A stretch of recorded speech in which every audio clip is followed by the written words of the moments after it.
All right, good morning, everyone. Welcome to review of ResearchUVA powered by Huron from an OSP or negotiator's perspective. Okay, so what we've been doing for the past couple of weeks is doing training sessions with users in the UVA research community to walk them through kind of a high-level overview of how they're going to access the ResearchUVA powered by Huron agreements module, primarily from the perspective of creating and requesting a non-funded agreement. Today, we're going to modify our script slightly given the audience and the type of work that everyone on the call does, which is to say, actually does the negotiation and review of the agreements themselves as opposed to just requesting them. That being said, we kind of want to give like a high level overview just to refresh people and sort of a train the trainers model where obviously everyone gets is going to get questions from people that have issues, things come up, and that way this way you're going to be a little bit more familiar with how other users are accessing the system as well as how OSP is going to be accessing the system. Before we go, so in general, I'm gonna walk through the requesting of a incoming MTA and take it through the smart form pages to request the information, show the departmental school level review and approval process, take it all the way through to the unassigned queue, which will then get assigned to the appropriate negotiator or grants administrator, depending on what type of agreement it is. And then Mary Beth is going to show the slightly different process that's unique to sponsored research agreements, where obviously there'll be a funding proposal associated with that, and the funding proposal will be associated or created into an award, and that will then be connected to a sponsored research agreement that ASA is going to walk through and take everyone through the steps of review, negotiation, execution, activation of that sponsored research agreement that's going to be connected to an award. So that's sort of the high-level overview of the approach here. Before we go into the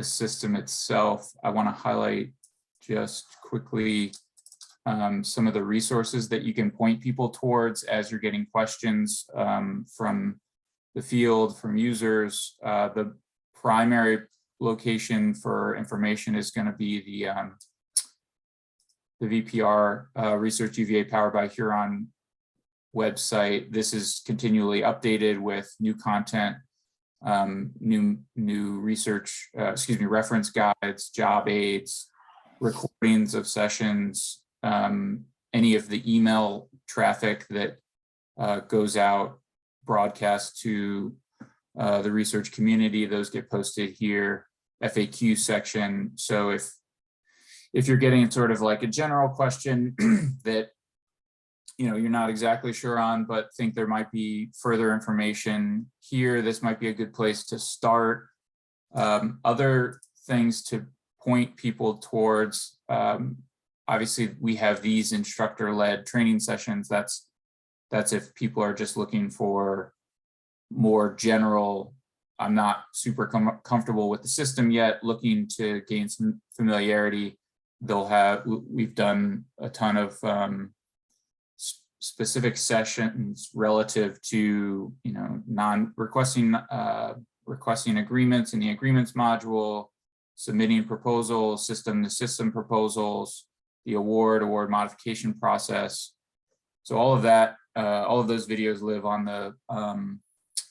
the ResearchUVA Powered by Huron website as well. If there are sort of immediate issues where people are stuck in a proposal or in a non-funded agreement that that they need sort of help walking through how to get the immediate action solved. It's not like we're gonna send them to a 2-hour video when they're trying to get a proposal due or get an agreement signed that's urgently needs to be signed. To respond to that, we're hosting office hours for 2 weeks following the go live date on the Monday the 25th. I believe that schedule is going to be released to the field today with sort of an introductory email going out about go live on Monday. Mary Beth, is that current information? Yes. Okay. So that information will be available to everyone, and keep an eye out for that email, because that might be a helpful thing to point people towards as they're troubleshooting sort of issues with a deadline associated with it. The last thing is help desk support, which is kind of frontline technical issue support. We can point people towards that RUVA Huron-help. I think that probably is the best place for technical issues, but not somewhere where we want to direct people if they're having more general like navigation or things like that. So there's a variety of different resources and can be used in different situations, but wanted to point those out to everyone. Okay, Asa and Mary Beth, any other introductory things to mention before we dive into the demos? I don't think so. Okay. All right, so right now, to orient everyone, this is the main dashboard page of the ResearchUVA Powered by Huron. This is still the test environment, and so I'll give you, in my piece of the presentation, sort of a general overview of some navigation pieces, and then go through the process of requesting a incoming MTA.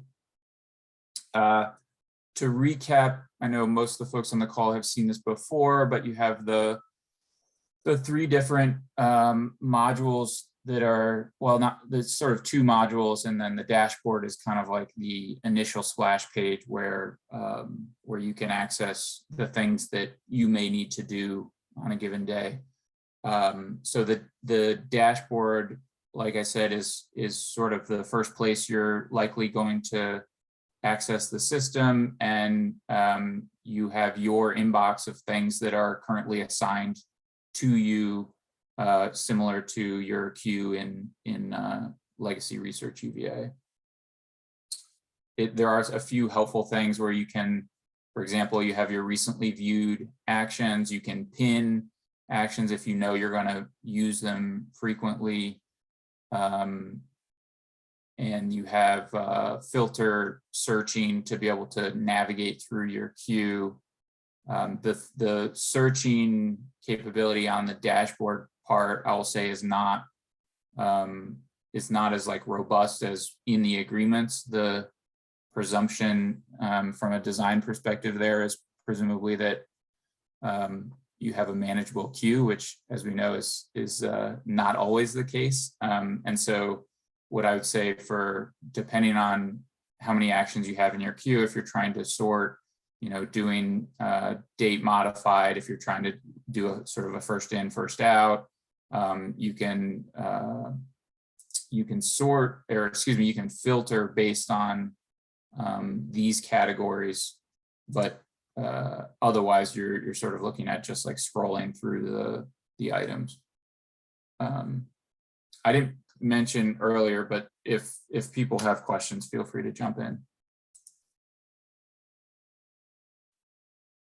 Okay, so let's flip to the grants real quick. I'm not going to touch on this specifically. You'll see a little bit of this when Mary Beth goes through to work on the creating the award from the funding proposal, but obviously the proposals and the awards live over in the grants module, and there's, as we'll see and demonstrate, there's connections that are going to relate a funding proposal to an award, and then relate a award to an agreement. Okay, so focusing on the agreements module, if you start, on the upper left, you have reports and help center. That's not, I mean, the reports part are some pre-canned reports. Most of the reporting that we're going to do is in like a separate database. The help center has a few pre-canned, I think there's videos and guides. These are sort of like Huron off-the-shelf guides. Generally speaking, we would point people towards like the reference guides that we've created specifically, since they're tailored to UVA's business processes and all of the lovely quirks that we enjoy in our daily job. So, question on that. So we're not going to add these quick reference guides, like putting our own reference guides in there. It's just going to be what Huron put in there. That's my understanding. I know this came up once with Marlo. Mary Beth, you have a yeah, we're going to be putting all of our guides on our website. So the help center will just remain some delivered material.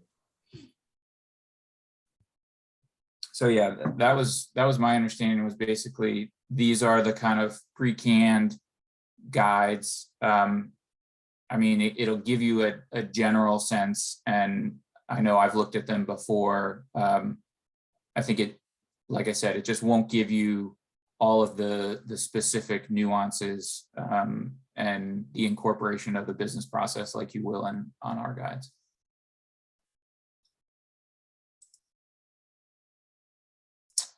Okay, the other piece I want to highlight is this search bar. This is for sort of general navigation, and you can break it down into projects, documents, and pages with the description of each of those. So, and this is a little bit more of a cleaner search than you will see in like some of the sponsor tables and PI tables that are a little bit more cumbersome search. This is more of a Google type search. So if you're wanting to look for instances of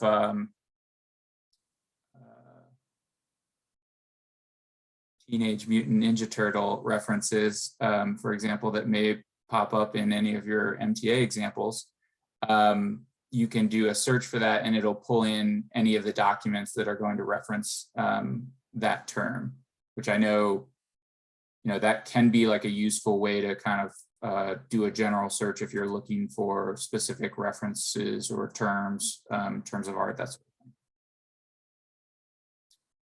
Okay, so we've gone through most of these other tabs before, so I'm not going to go in great detail. I will mention that there's much better, as I referenced earlier, there's much better filtering and kind of sorting capabilities in these tabs, because this is going to have access to basically all of the agreements with some variations broken out for unassigned, new, in progress, active, evergreen, and archive. And so if you are trying to sort of just find a particular agreement, you can build a search by adding, filters based on, for example, the contracting party, responsible department, PI, for example.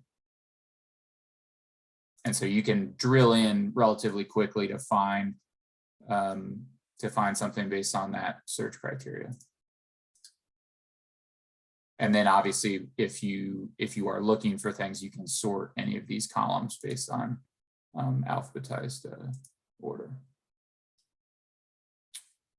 Okay, so with that, I'm gonna go ahead and create the incoming MTA example. There's basically 3 different ways to create an agreement in the system. I'm gonna focus on the first 2, and Mary Beth and Asa are gonna focus on the 3rd way. The first 2 are essentially interchangeable, and that's to create an agreement from scratch that's not going to be related to any other project, or excuse me, any other funding proposal, award, or other agreement. And that's from the agreements module. You'll notice we flip back to the dashboard module. You can also click the create and create agreement from there. It goes to the same place. You get the same smart form pages. It's all the exact same. It's just if you happen to be in the dashboard or the agreements module, you can click a new create agreement from either of those places. Bill, could you repeat what you said about not relating to any specific proposal? I'm a little confused by that. Sure. So essentially what I'm talking about here is if you are in, and Mary Beth will go into this a little bit more, I believe, when the, or it might be Ace's piece once the award is created, but when this is created, there's no connection to any award or funding proposal. So there's no linkage in the system. It's just an agreement that's by itself, as opposed to if we are in the system itself. This is still in draft, so we can't send a, hold on one second. So if we're in the system, you could create a, you could create an agreement off of the agreement itself, excuse me, off of the funding proposal or the award, and then that would have that linkage automatically. And you're not seeing it, Bill, because you're not the specialist on any of these. So if you were logged in as me, then you would see a create agreement button. Yeah. All right. Well, just to answer Angela's question, let me just flip to you real quick.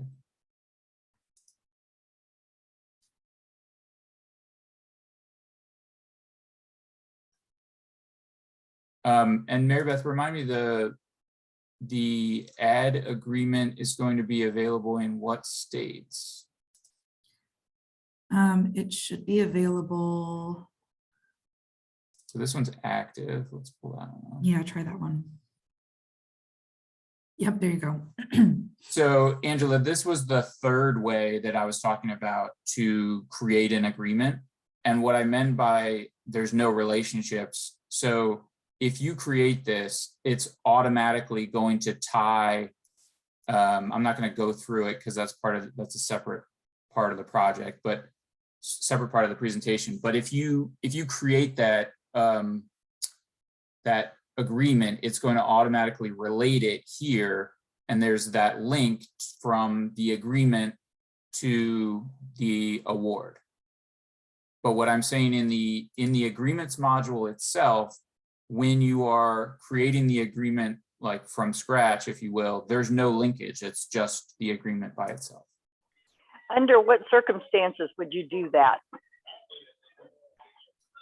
If you like have a CDA and there's no proposal, there's nothing there yet, they may just have discussions. It could be an MTA where it's internally funded. There's no relationship to any funding proposal. There's any number of ways, particularly in the non-funded agreement area, where there's no relationship to any sponsored funding proposal or award. That makes perfect sense. Thanks. It just, research agreements typically would not fall under that. It's going to mostly be non-funded agreements that you would do that with, right? Yeah, I mean, if it's, yes, I'm trying to think of like exceptions to that, but I mean, I think if it's a internally funded outgoing award, those are ones where it's like a subaward, but it's through some internal non-sponsored account. That would be a similar one where there's no linkage, because while there is a funding account in the financial system, that doesn't live in the ResearchUVA powered by Huron system. Okay, thank you for that clarification. I'm much clearer on that now. Sure. Okay, so back to the agreement upload smart form page. This is just the initial page that's basically going to create all of the other pages based on any of the information that you enter in, particularly relative to the agreement type. Right now, I am impersonating Angela Rogers just to demonstrate this particular agreement. That's the demo agreement that we have set up. So a few questions that you're going to go through, upload an agreement draft. Oh, sorry, I skipped over the administrative contact. Generally speaking, if you get questions about this, the field should not reassign this unless they have, unless they're like gonna reassign it to somebody else who's working on it and they're gonna be on vacation or something like that. And if they do, they should add themselves as an agreement collaborator, which is in a subsequent page, to ensure they have read edit rights going forward. Within a given org, they will have read edit rights sort of more broadly across the org.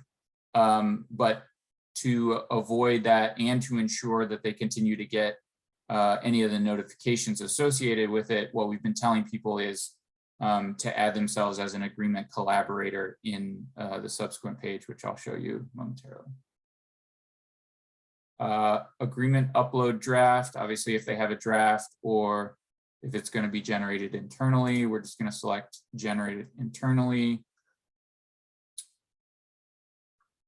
And the project title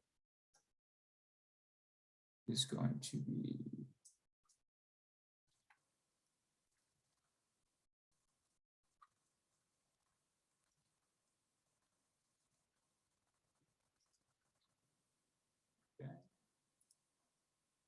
a lot of these have question marks.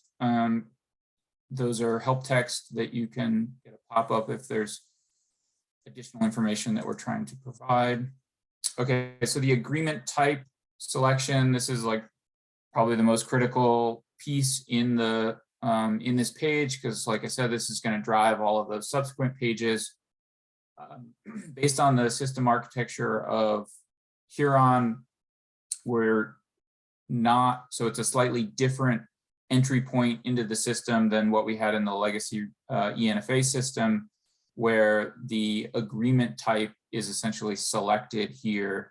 But we tried to sort of mitigate any confusion there by expanding some of the categories in reaction to what we've seen submitted under the ENFA system, and by adding as much help text as possible. One potential point of confusion that I want to highlight for you to highlight for others is this multi-purpose agreement. That was what we had named sort of the combination confidential proprietary information exchange, data, and or research material. So as you see here, you get the hover text only after you select the agreement. So if people are poking around, not sure what to use, they should select it, and then they'll get the hover text to determine the agreement type. So I think that we've expanded some of these agreement types, clarified some of the names, and added the help text to help people to appropriately navigate this. If they don't select the correct one, we can go back and change it.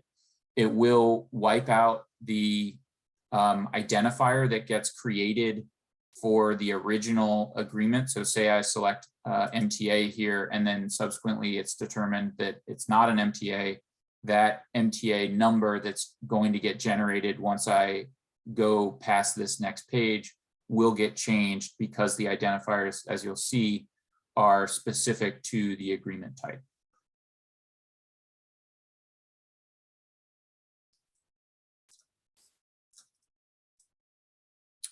Okay, so let's finish up this page. Supporting documents, and then the standard question for procurement that we carried over from the ENFA that everyone should be familiar with. Okay, so we're gonna continue through here. As I mentioned, that is the agreement identifier that gets created. Because it's an MTA, it's going to start with MT. There are going to be lots of zeros in these identifiers. We, through experience, I would say copy is your friend, and to not try to type these out, because as we'll see in some of like the email catcher functionality, we need to have the exact identifier for the system to pick up the email catcher when we're sending and when we're receiving emails to upload automatically. But I think Ace is going to demonstrate that a little bit more closely when he goes through the his piece. Okay. Okay, so we're going to do New York University. I have been highlighting to everyone in the field on these presentations that this search for organization can be somewhat difficult, and that's primarily based on the inputs to this. These are coming from the sponsor table in Oracle, and those are like predetermined, preset. My understanding is difficult to modify because you have to change everything in the Oracle sponsor table. And so some of these are counterintuitive in the way that they're, particularly for federal acronyms. So for example, if you searched just NASA, you're going to get nothing. And clearly we should have NASA as a sponsor. So what we've been recommending is basically use the wildcard search if you're trying to find it, and use either the acronym or one or two of the like aeronautics national to search for the full name. And you'll see here it's US NASA. The reason that's not coming up is because it does, without the wildcards, it's looking for left to right US NASA, and so you're going to get no results. So that's a pretty important feature to highlight to users because they, the sponsor table is carried over from ResearchUVA. It's from legacy ResearchUVA, so it's not like it's different. And all of the sponsors that are in that system will get ported over. It just can be cumbersome to find in the sponsor table in the search box here. If they're not able to find it, what they do is put the new counterparty name here, and that's going to auto generate a alert to the OSP info team to create a new sponsor, and they do their standard like vetting process, determining that they're a legal entity, and then passes all of the compliance checks, and it will be fed into that sponsor table and added a day or two later, depending on how long it takes them. We request here the contact name, contact email, and phone. One thing that I did not highlight on the previous page was these red asterisks. If these are what's known as like a required field, if you don't answer them, the system won't let you move forward. You'll get what's called a validation error. And so the vast majority of these questions, if, for example, you don't have any additional counterparties, you just skip it and the system is going to allow you to move forward to the next page. If you don't, for example, answer, if you don't include a counterparty, it's going to give you a validation error. The one exception to that, and this may be somewhat confusing, but we're hoping that people are going to include contact name, email, or phone, is if they don't include, you don't see a red asterisk here, and if they don't include the contact name, email, or phone, they're going to get a validation error when they try to finalize the agreement. So when they try to submit it, or when they go through this completion instructions, they will get an error that's telling them that they need to include an email. Again, we're hoping that that is going to be included in the vast majority of cases anyways. But it could be it's sort of a system quirk that is somewhat counterintuitive because there aren't red asterisks on these, but they will get, and they won't get an error for moving forward from this page, but they will get an error when they're trying to submit it.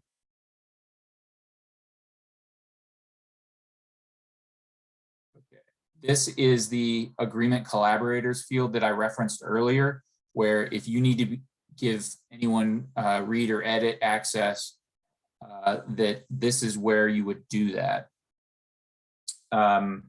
Examples for where you might want to do that would be like cross departmental agreements where some other department administrator may need to get in there and edit it. We as OSP users aren't going to have, we have read edit rights on essentially everything. So that's not something that's going to implicate or impact us. But just from a training perspective, if people are having access issues or they're not able to find it, it may be a case where someone in there outside of if they are outside of the home org, they may need to be added by the person that's submitting it to this agreement collaborators field to gain read edit permissions. Okay, you can add additional counterparties here and then include the counterparty address down below. All right, I'm gonna sort of flow through some of these other questions because they're all relatively straightforward for this crowd, I think.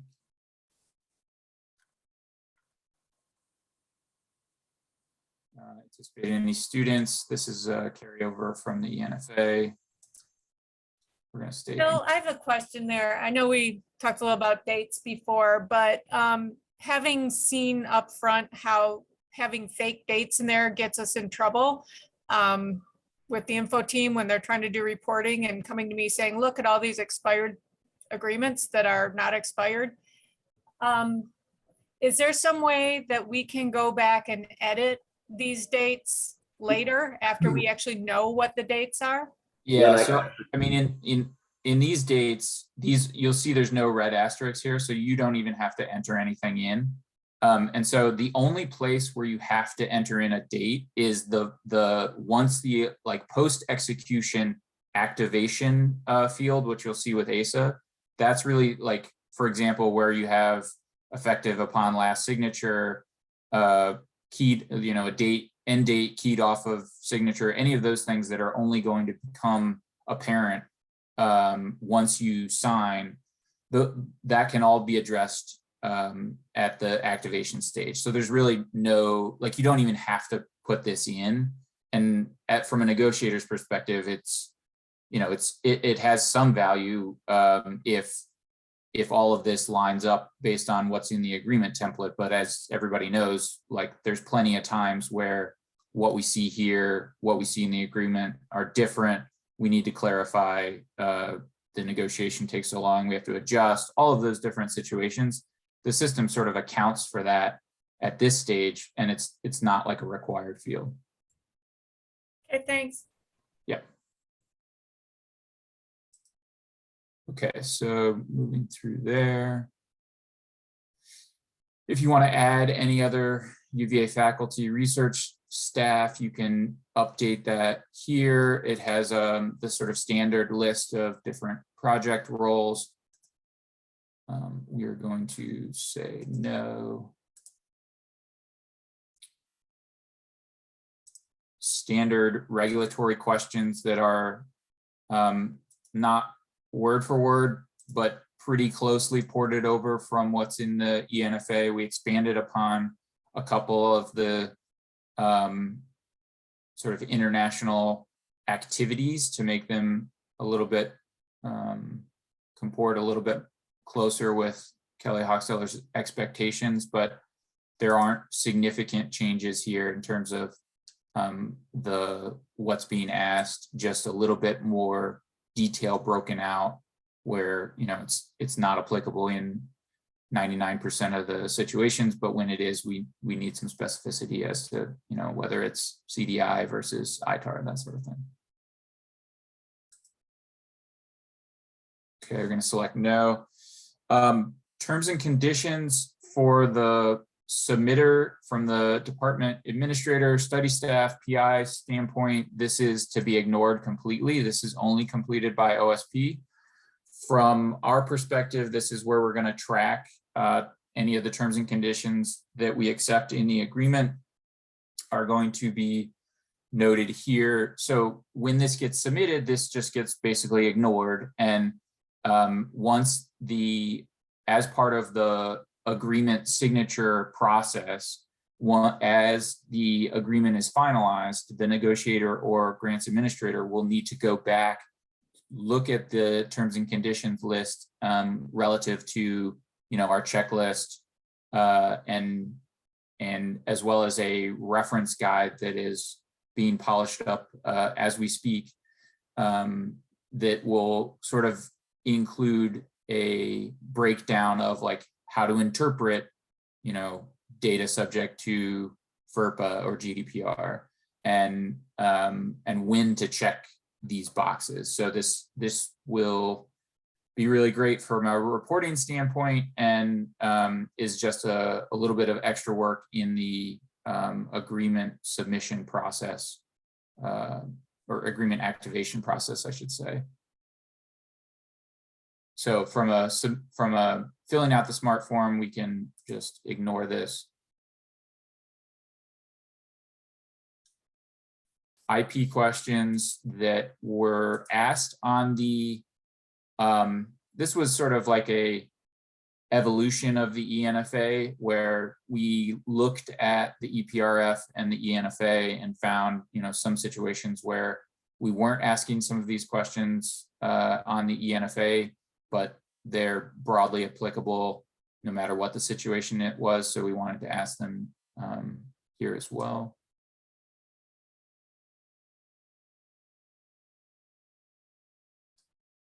Okay, these are the agreement specific questions that are similar to the ENFA, where it's going to sort of generate based on what we answer.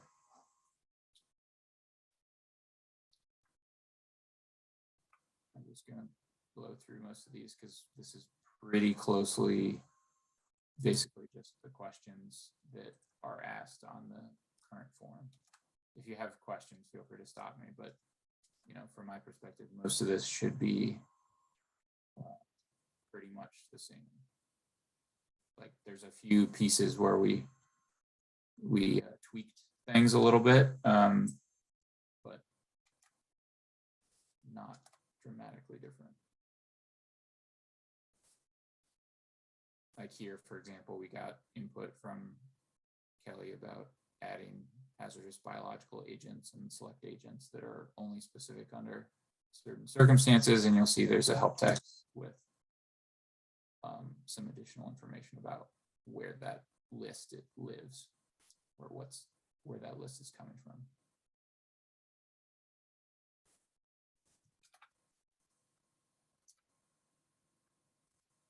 Okay.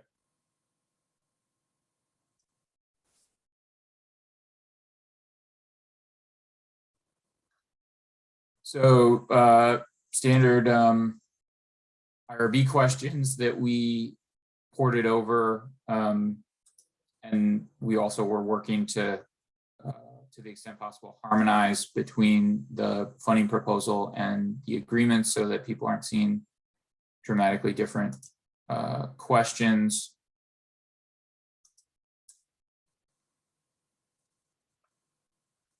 And then just the general. Anything else you want to tell us? All right, so completion page.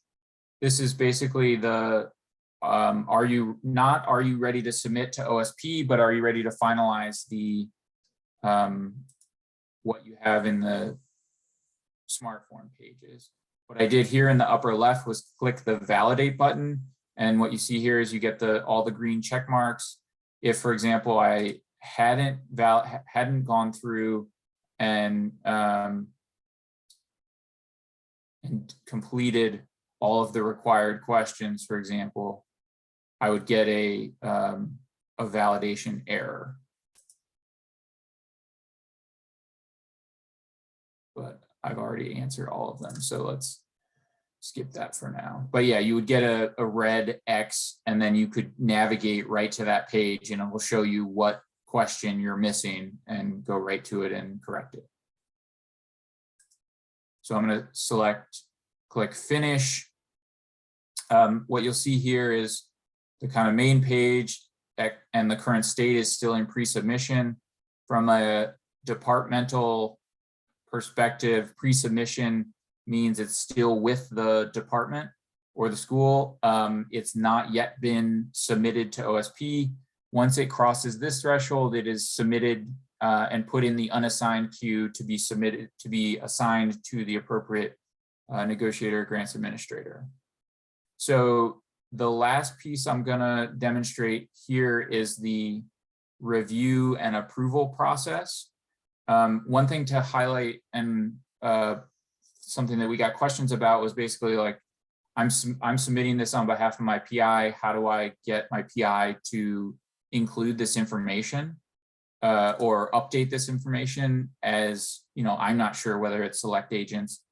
There's two things you can do. You can send the PI the link, and they can go in and enter this information into the system. The sort of other case is, you know, you're able to print the project, and you could email that to the PI. I think we want to encourage PIs to use the system, but if they're one of those PIs that sort of isn't as technologically inclined, this is a possible route to go with.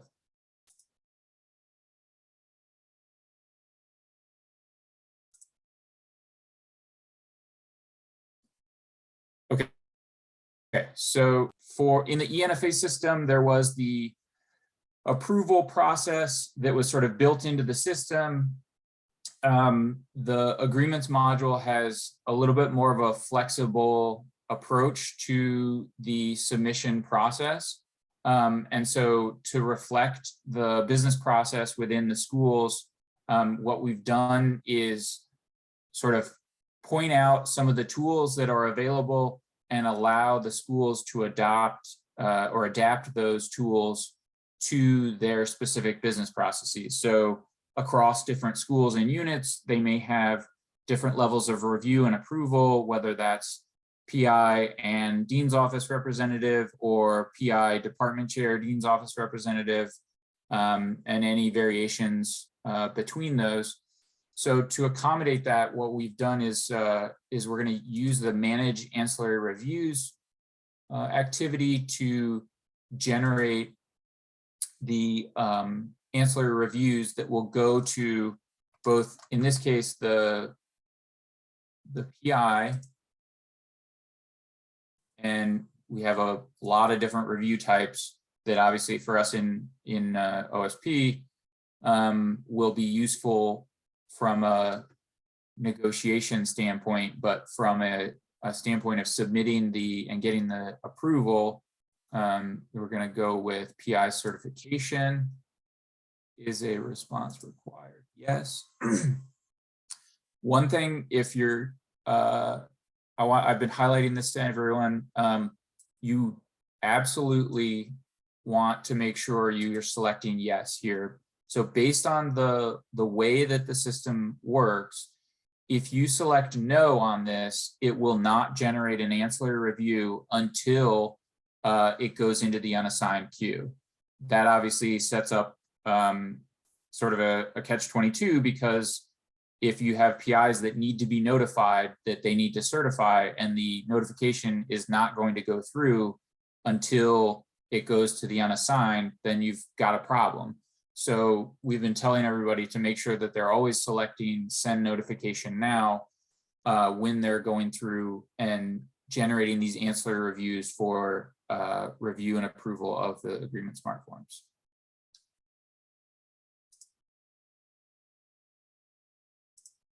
Okay, and we'll do one more for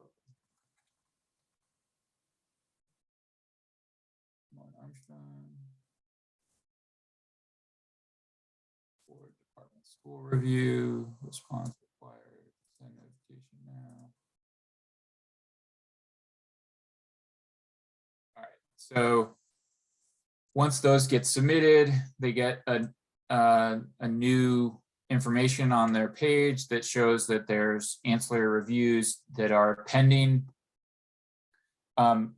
We have been getting a lot of feedback on sort of this process relative to the old ENFA approvals, based on the fact that like the ancillary reviews need to come in, each of them needs to come in and be accepted before you can submit, but that's really a business process requirement. That's less of a system requirement.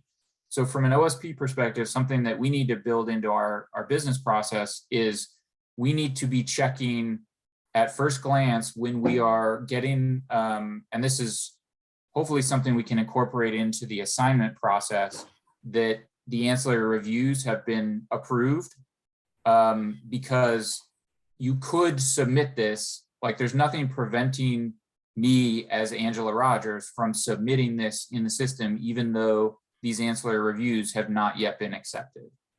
So either based on not following the process or mistake, it's likely that we will get some of these coming through when the approval has not yet happened, because of the way the ancillary review, the required piece here is it's required before we can make it active, not before we can route it to OSP.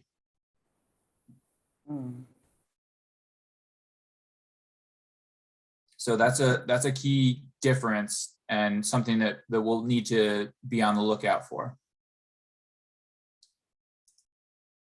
Leora, did you have a question? I don't know if you came off mute to ask a question. I forgot to hit mute when I got booted off, and I'm sorry. That's okay. When I was listening to Bill. Okay, so Asa, are you able to approve those? Or did Asa get kicked off too?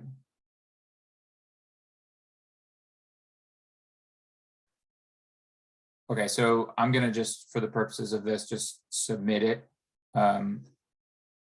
Usually in the demo, we just get them accepted behind the scenes, but for you all, I'm just gonna go ahead and submit.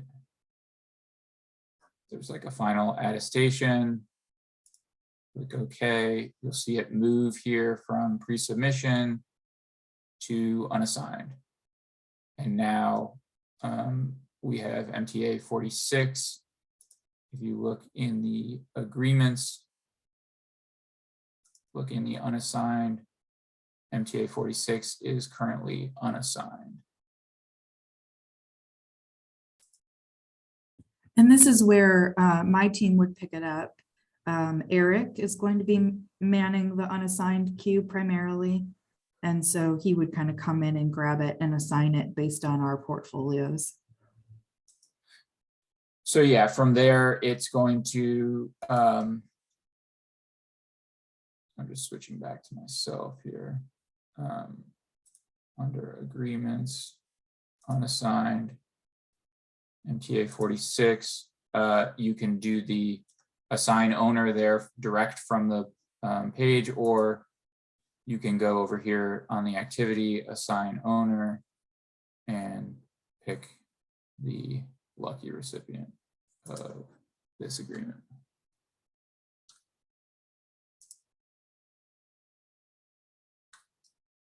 And so now it has left the unassigned queue and is in, you know, if I were to log in as Asa, I would see it under my dash, under his dashboard, if you will. Okay, that's everything I have to demonstrate. Any questions on that?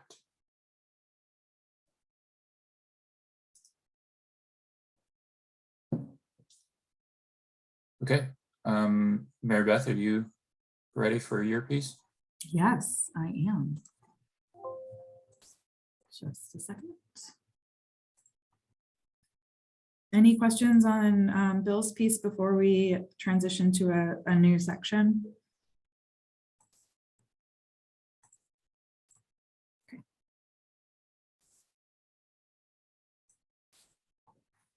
So what I want to share with everyone is what happens when it is a funded award that has an agreement that needs negotiation that may go to the contracts team or to the pre-award team. So this is a kind of flow chart of the process. Ooh, just a second.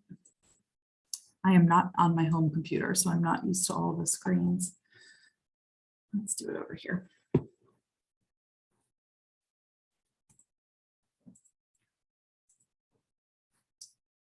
Okay, so this is a flow chart that basically walks through the intake process for pre-award assistants, admins, senior admins, contracts team in the field when something comes into the inbox. And so what we're going to be looking at right now is when we get a new award in and what the assistant does and the admin does before it gets sent over to a senior admin or the contracts team. And so in our imaginary world, pretend that a sponsor award came into OSP NOA. The first thing that Leora would do, who I'm pretending to be today, would be to go and find the funding proposal. And she's going to mark that funding proposal as award letter received.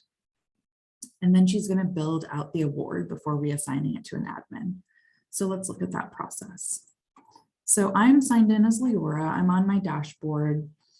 Leora would navigate to the grants module and funding proposal. And then to help further narrow her search, every proposal that Leora has access to is under this first proposals tab, which gets quite lengthy. But if Leora toggles over to the sponsor review tab, that shows only those items that are currently in sponsor review. And so that means they've been submitted to the sponsor and we're waiting for a response. So if Leora on a different screen had up her sponsor agreement, she might want to search on the information she knows, like, for instance, the primary sponsor. And of course, because it is our system. Oh, there we go. Remember to change your filter by and use the wild card. I think you want contract Sponsor. Yeah. I've only had half a cup of coffee. Okay, there we go. Honestly, this system is wonderful. The only places you'll get tripped up are really silly things by filtering by the correct thing. So here I am. I now know that I've got these 3 proposals with a sponsor that has 3M in the name. And I'm actually going to be grabbing this first one because it matches my sponsor NOA PI.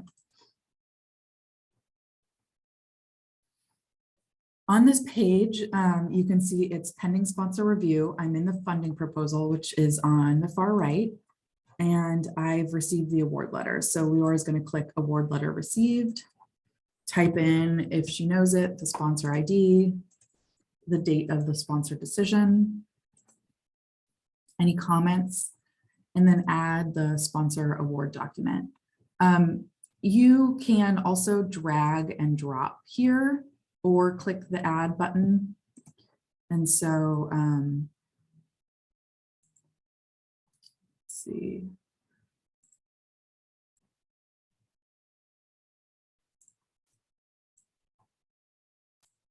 Dragging and dropping is quite simple. Click OK. That's going to change the funding proposal to award notification received. And then under the history tab, you'll see that Leora marked it award letter received. If you go one step further and click there, you're going to see the information she populated and the award document. Also under the attachments tab, nope, just under history. So the award document will live there. The next step in the flow chart, so we've uploaded it. We're going to create a new award off the funding proposal. I will make a side note, because that award documentation is only showing up under my activity and not in my attachments. The other way that Leora can add it is by clicking add attachments, dragging and dropping over here. And now that will show up under attachments. It's much easier to do it that way because then you don't have to drill down in the history tab to find the document that you're looking for. Hey, Mary Beth. Yeah. Are you pulling or dragging from a particular place to put documents? Do they have to be, do they have to be on the desktop, or can they come from, our own electronic files? Like you're using a Word document, for instance, can you do a PDF and a Word document from anywhere? Yeah, you can. I actually just have a folder open on my screen. You could pull over multiple.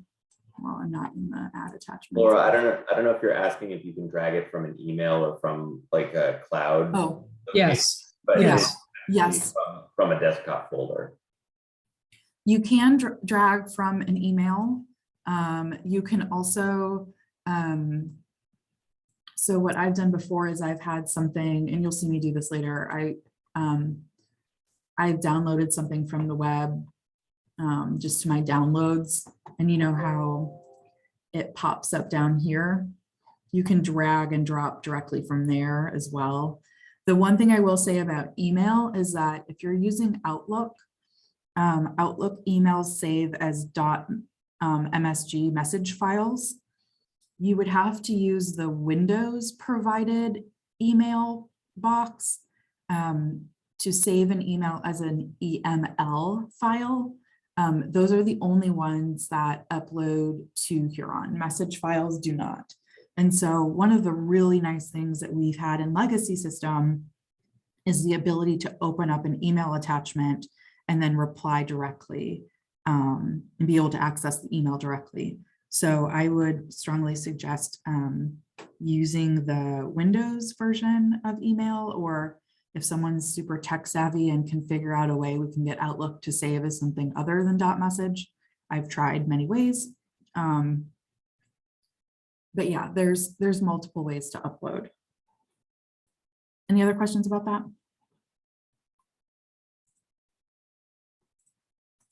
Okay. So now we've got the proposal marked award notification received. The next step for Leora is creating the funding award. So just to keep things straight in your head, everything that is funded that needs to be entered into Oracle and Workday will have an award. A subset will also have an agreement if it requires negotiation and bilateral signature. And so you may have things in your queue that have both an award and an agreement because they're bilateral. And so this is the award smart form, and it's going to relate directly to are set up in the financial system. So Leora would be reviewing this general award information tab. It pulls over from the proposal. So for the most part, she probably won't need to make any changes at all. Just for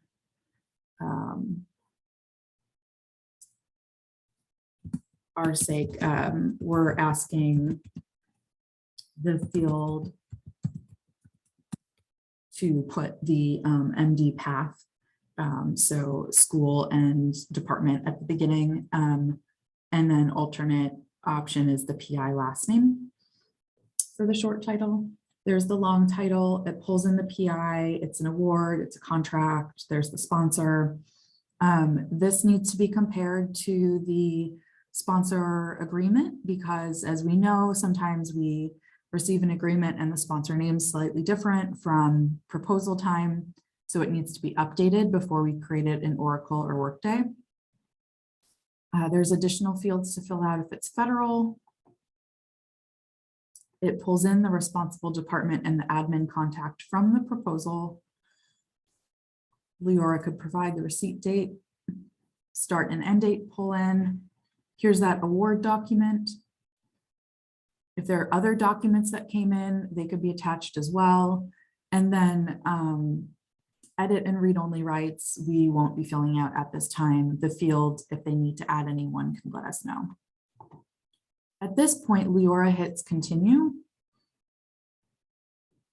And it will populate all the other tabs.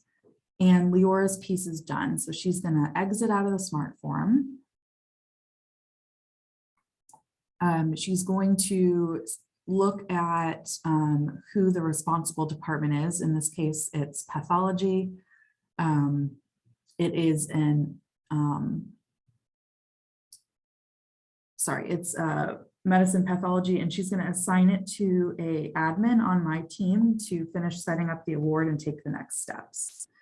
And so Leora would assign the specialist to an admin. I'm going to use Joey.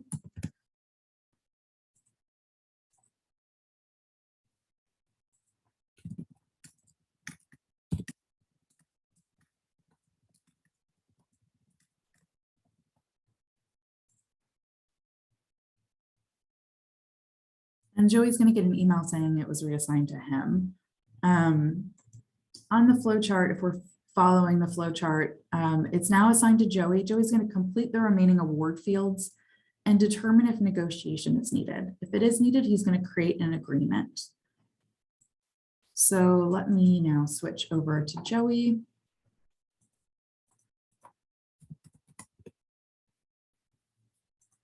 And this is just the test site, my ability to impersonate people. So bear with me while I pretend to be Joey.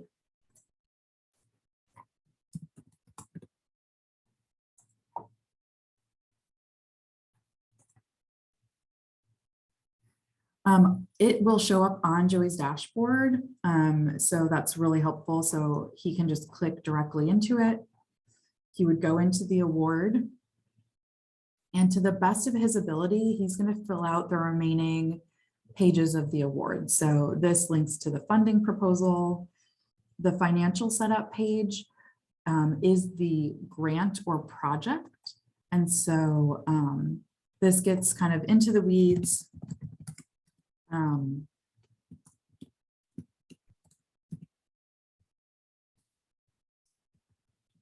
But depending on how the financial setup is, Joey would create the grant, fill out the start and end dates, the indirect cost rate and type, if it was a subaward, yes or no, and then some workday information. On the budget allocation page, this ties to our funding proposal and what is authorized by the sponsor. And so Joey would kind of come in here, he would tie it to our primary grant. He would say it would be authorized by the sponsor. I have no idea how much money you said that there was, so I'm going to make up a number. No cost share, cost reimbursement, or fixed price.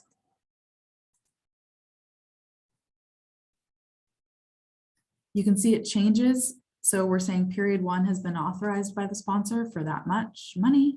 If we knew how much we were anticipating in period 2, we would add that in and leave it as not authorized.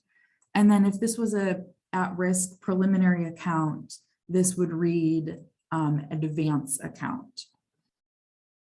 On the budget reconciliation page, this is where we tie back to what the proposal had for period 1. So it looks like we are off by a decent chunk of money. So I always end up throwing for test purposes that into equipment. If we save this page and go back to our budget allocations, you can now see that we've got the authorized amount because we've finished reconciliation and it matches our awarded amount. And again, even for an agreement that we need to negotiate, Joey or an admin on the team would be going through all these pages and setting them up because we need the field to review this information. And so this is just prep for our ability to put it into Oracle and Workday and prep for the field to be able to kind of take a look at it.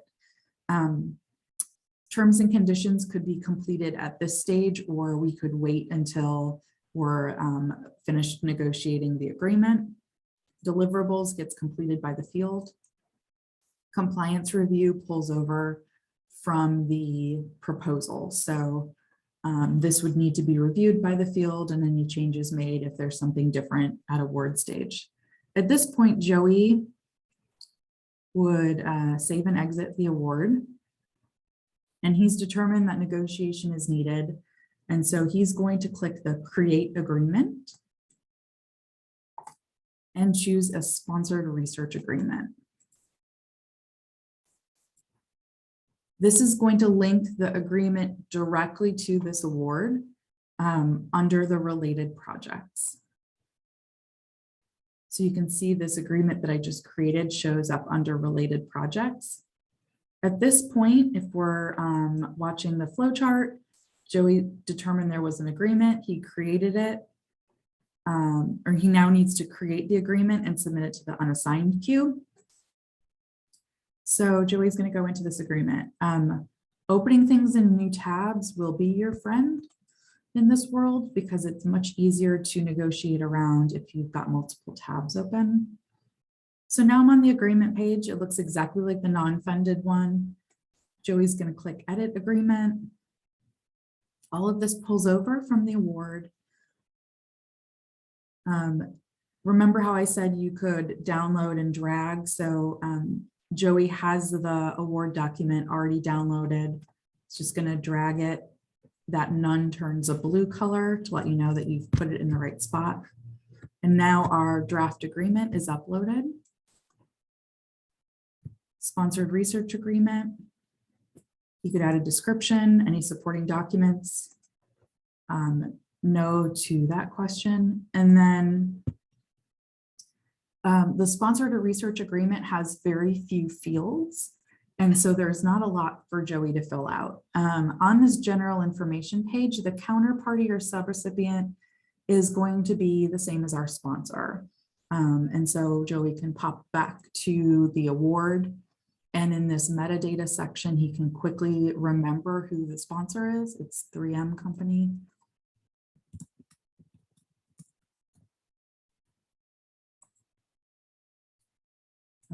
Again, he would need to fill out some of the contact information for there not to be a validation error. The responsible department pulls over because we've created it off an award.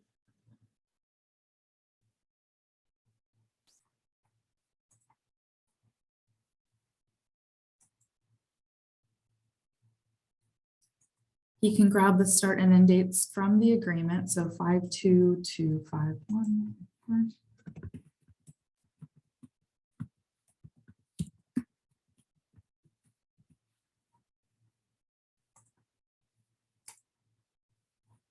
One thing I missed on this agreement upload page, the administrative contact auto-populates to who creates the agreement. And so Joey would want to change this to the admin contact that's on our proposal and award. So if we pop over here and look again at our award under the general award information, our admin contact is Angela Rogers. And so back on our sponsored research agreement, Joey would need to make sure to flip this to Angela Rogers.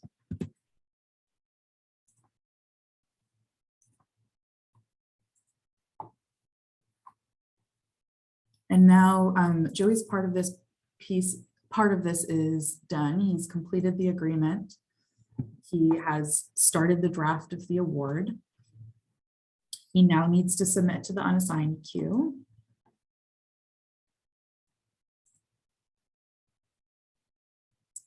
And Joey doesn't need to leave this workspace and go to the unassigned queue. He can directly assign an owner from here. And so at this point in our flow chart, Joey needs to assign an owner for the agreement and the award to a senior admin or a contract specialist.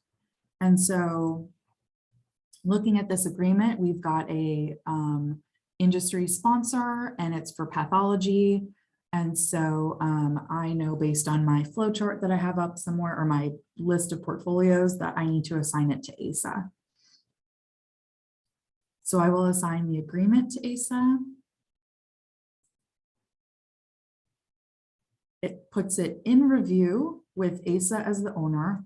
And then I need to go back over to the award, leave it in draft, and reassign the specialist as ASA.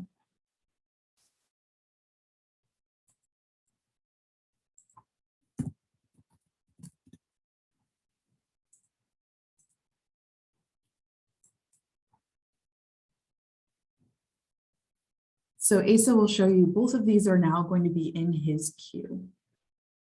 You ready to take over, ASA? I sure am.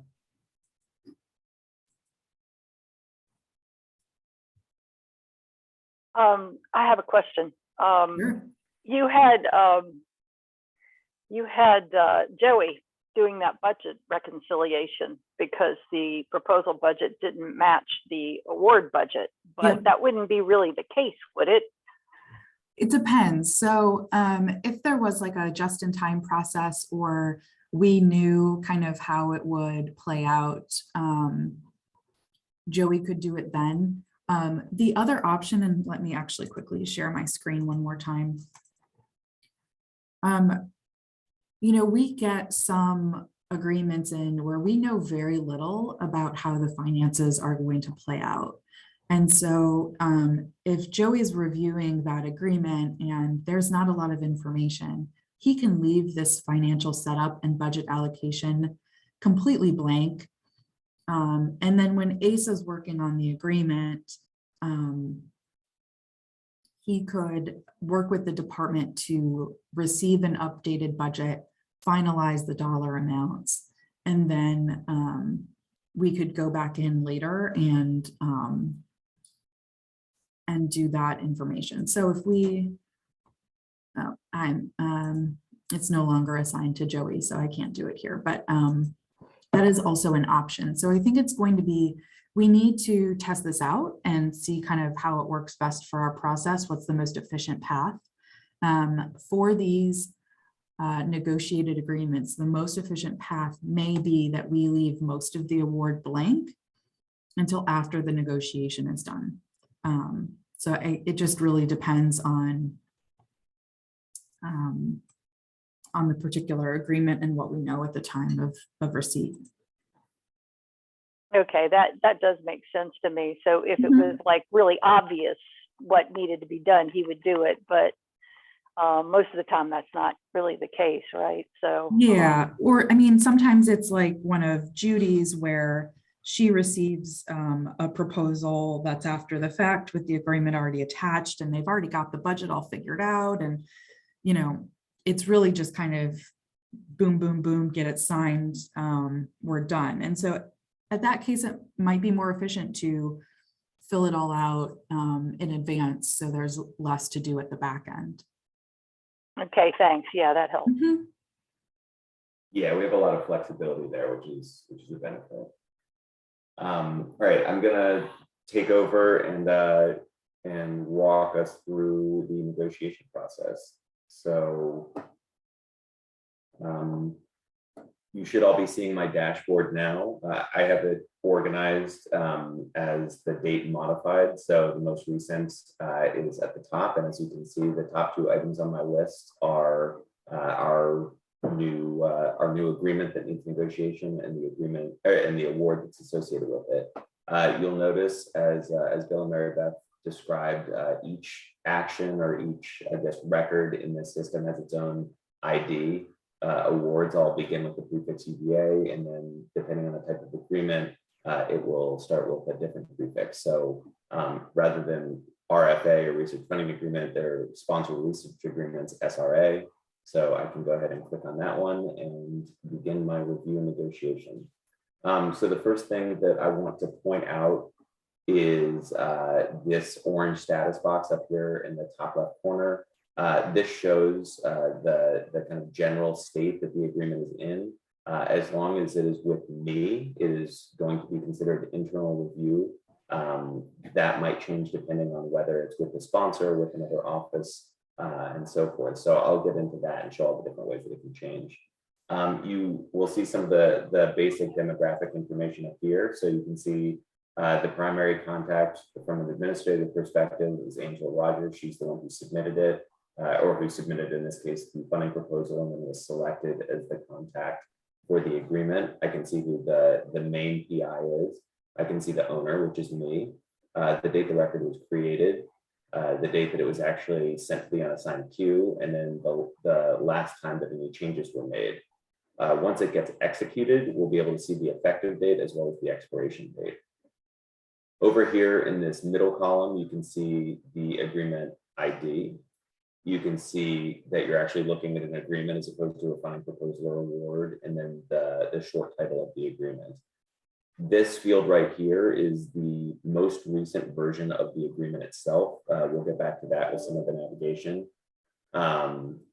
And you can see once the agreement is finalized, there will be a version of the final agreement available here. You can see the counterparty to the contract, the agreement type, the office that has responsibility for it, as well as the department, division, and so forth that submitted it. If there's a description available, that will be here as well. This is the kind of flow chart of how the negotiation goes, everything from pre-submission to active, and we'll go through and show how each of those can work. Some things that I can do are, I can either go to edit agreement or the printed version of the agreement. Both of these are useful. Edit agreement actually allows me, because it's not an active agreement yet, I can actually go in and make changes as needed. So if I determine that a different administrative contact needs to be updated, it's actually possible to change the agreement type. I can add a description, add any supporting documents. And this is actually, I want to draw your attention to this supporting documents field right here, because this is one of the places that if you upload additional documents, they will actually appear here in the documents tab. A lot of things will show up in this other documents, but that kind of main supporting documents area, this is where you would put your kind of most important documents, such as the review checklist, IRB approval, if it comes in after the fact, that sort of thing. So that's one of the easiest to navigate places where you can upload your most important documents. I'm going to just go through some of the different navigation features over on this side and explain what each of them does and show how we would use them. Let's say that you get an agreement assigned to you, but realize that for one reason or another, it should actually be handled by another negotiator. You can actually change the owner and go through and select from the list of all of the potential negotiators, including notes and additional documents if you need to. The unassigned owner button actually just removes it from your queue and puts it back into the unassigned queue. That would be kind of a business process question to determine when we would use that rather than directly assigning it to somebody, but that is an option that exists in the system. There is the manage answer reviews feature, which we're going to be using a lot, not just to collect approvals as Bill showed, but also for any number of answer reviews that we are currently using, email, phone calls, any number of other things that are not within the system. We really like this because it's completely transparent. It keeps the agreement in your queue, but it also puts it into the dashboard of whoever you're requesting the answer review from. So in this case, I can, let's say that it's a question of getting a waiver of our indemnification requirement, depending on your school, on the school or unit that you're working with, what their business process is. You can ask for approval. You select the review type. So Dean's office, a response is required. You can say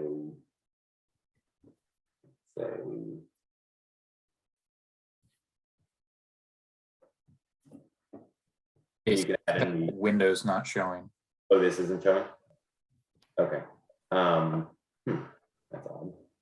Let's see. I can see the main page. Main page. Okay.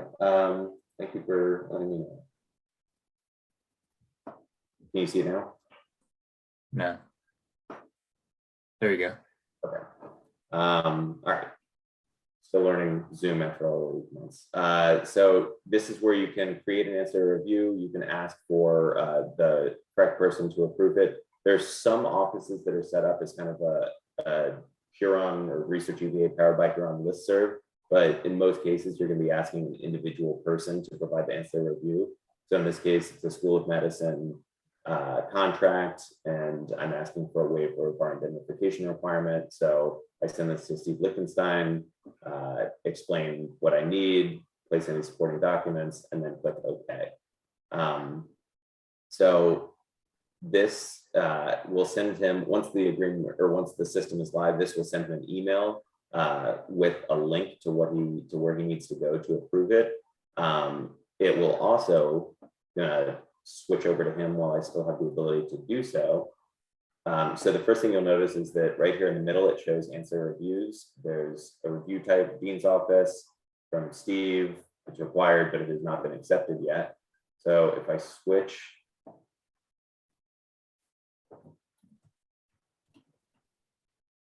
to Steve,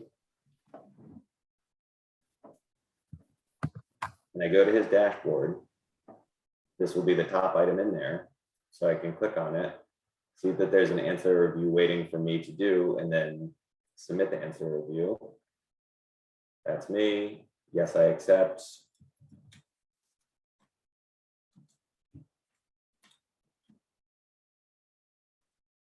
And then it shows up as accepted, and it will show comments. So then if I go back to his dashboard, that review is no longer in there, and he sees that he no longer has anything to do for this record.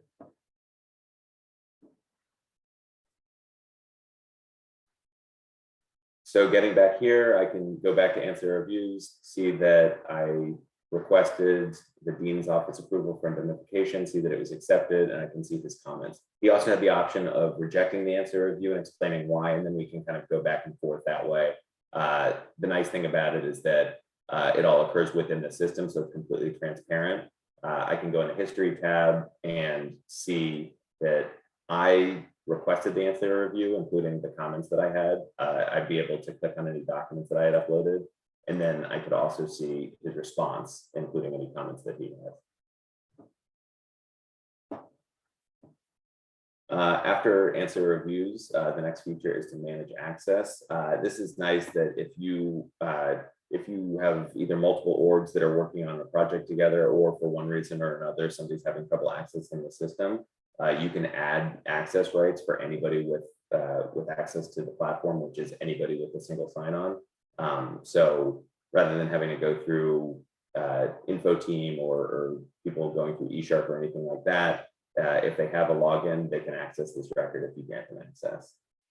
Email agreement allows you to send a link to this record to anybody, and they will get a notification from the system. So the limitation here is that this is our address book. So it's anybody inside of our system. You can't use this for external emails, but you can send this link to anybody at UVA if you want to send a copy of the record. During the course of negotiation, probably the most frequent button that you're going to use is this one, which is the move to external review. What this means is that you have sent some sort of correspondence to an outside party. You can say who you sent it to, how you sent it, and then you can, let's say that you're including an updated draft. You could include that updated draft. You can include any other comments. So I'm moving it to external review. And then you'll see that the status here at the top left says external review. So the flowchart will still say that it's in review, but somebody can kind of dig a little deeper and see that it's with the outside party now. They can also click on the history tab and they can get a lot more information about what was actually sent. So if you choose to include a copy of the draft, it will show who you actually sent it to. I know that sometimes when I'm having a negotiation and I have multiple contacts at an outside party, if I send it to one and then another one follows up with the CRC or the department administrator, they can click right here and see who I sent it to and when. And that just is an added level of transparency and will allow them to provide information directly from the system rather than potentially having to reach out to me. Once I get a response back, I click the same button essentially, which is move to internal review. Again, I can include any notes and documentation. And then it moves back to internal review. Again, all of this shows up in the history tab and has as high a level of detail as we choose to include. There's also the correspondence button, which is that if it doesn't actually change hands over the course of these negotiations, you can log phone calls and emails and all of that sort of thing. So that's a few items down. But if I were to log correspondence, I could just say, sponsor, and then request is satisfied at the end of the week. So a nice thing here is that I can assign a due date to follow up. So, and I can assign myself a reminder.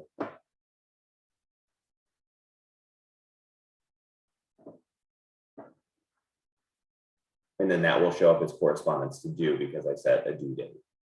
I can include comments in the summary section, and that will show up right there in correspondence.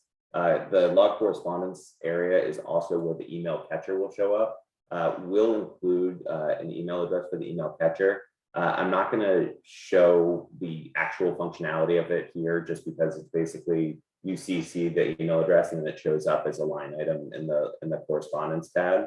But there are different email catcher addresses for each of the different test sites that we've been using and another one for the live production site. So we'll be providing the live production site email address and as well as instructions on how to use it. But basically, as Bill said, copy and paste is your friend because you need to include the agreement ID in the subject line, and that is how it gets copied into the appropriate record. Let's see. So I'll come back to approved language a little bit later on because that's what happens at the end of the negotiation. So I'm going to skip ahead for now to contact owner. In this case, we're not going to use that because we are the owner. So just that's something that if somebody in the field needs to get in touch with you and wants to do so through the system, they can click that button and it will actually send a message to you. So you sending yourself a message as a negotiator, probably not something you're going to do very often.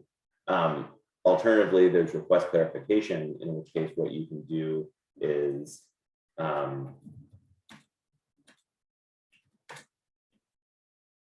send a message to the field. And what this does is moves it to clarification requested.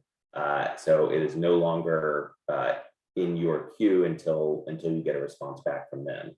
So in this case, I can switch over to Angela. One other thing that came up in training yesterday was if the field makes a mistake on the record that like they want to correct, when it's in review with OSP, they don't have any edit rights on the record. But once you send it back to them for clarification, they would regain their edit rights to like correct something in the record itself. Right, that's a good point.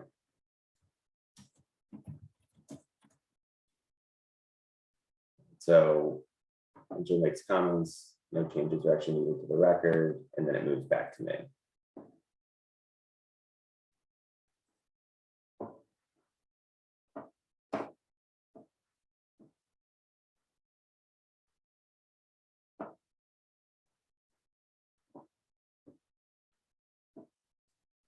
So I already discussed log correspondence. The next button is discard, which I don't want to scare you, but don't touch that button because that basically kills the record forever. There's another button that the field can use, which is withdraw, which means that they can kind of take it back and make changes while it's in the unassigned state.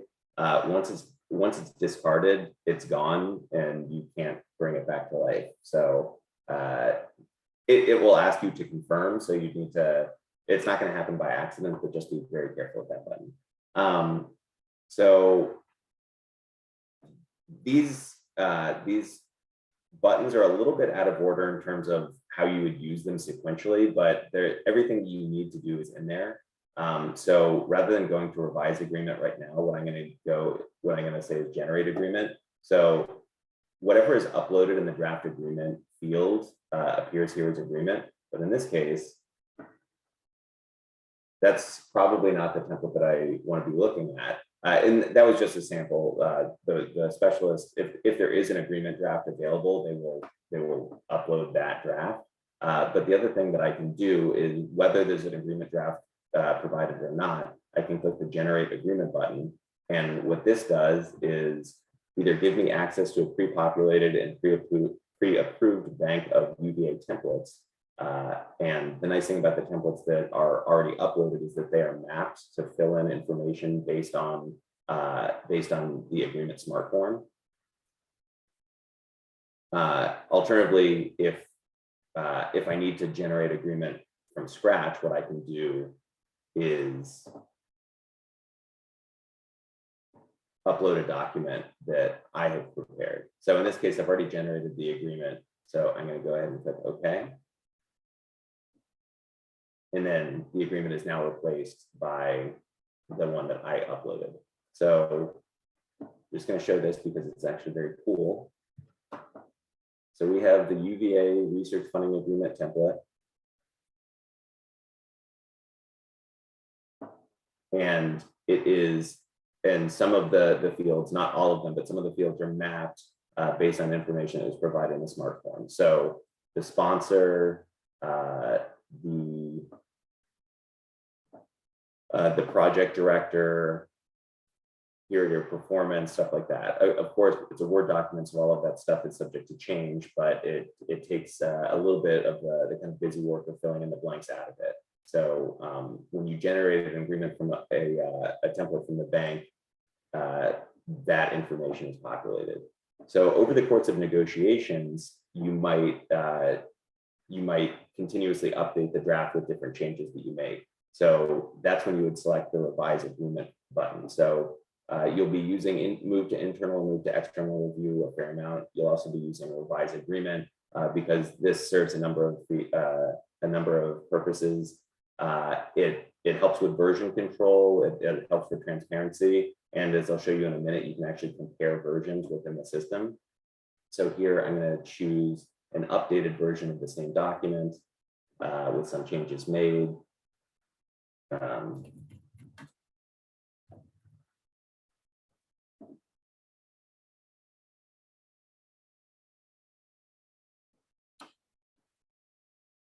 And then you'll notice that the version number updates in the agreement. So then within this, you can see the history.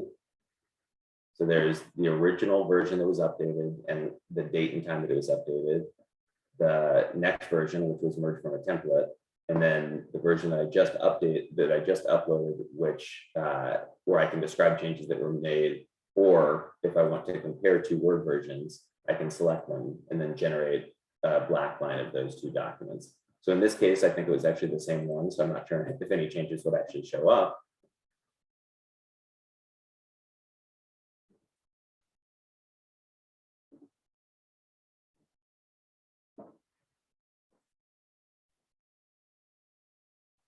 Now, so it doesn't show changes because there aren't any changes to be made, but if there were changes, it would show up as a black line document, which is a really nice feature within the system. The next feature that I'll show is the copy agreement button. And what this does is if you're doing a project that involves a number of agreements that are almost but not entirely identical, what you can do is copy the smart form and create a new record. And what that will do is give it whatever name you choose to use, and then pre-populate a new smart form with all of the same demographic information included on all of the different pages, as well as the same basic documents. So all of that stuff is subject to editing. You can make changes based on which counterparty you're working with, or a new document is necessary. But it will save you, and more likely the submitting department, a lot of time and having to rekey information. If you're, for example, doing a collaboration with 5 different universities and kind of all the substantive information is the same, it allows you to do that without having to kind of go through line by line and re-enter, or even having to copy and paste. So I've already shown generate agreement. The next button that I'm going to show is manage relationships, and what this does is previously in legacy ResearchUVA, the relationships that could exist were kind of limited. There was kind of a wall between funded and non-funded. On the funded side, you have a funding proposal that was attached to a notice of award, potentially ESPAR actions and that sort of thing. But in this case, what you can do is you see what's already related to it, but you can relate any other record to any record to any other record in the system. So if you have a research funding agreement and it is even tangentially tied to a material transfer agreement, you can search the entire library of available records, include comments as to how they're related, and then it will show up as a related agreement. So I'm just going to click one.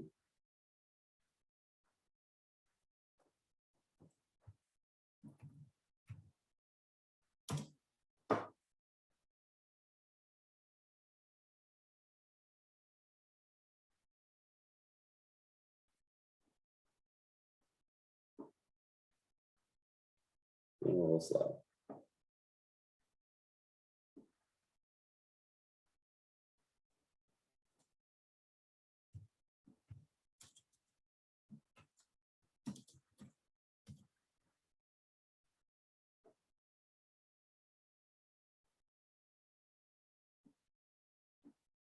All right, so I select that.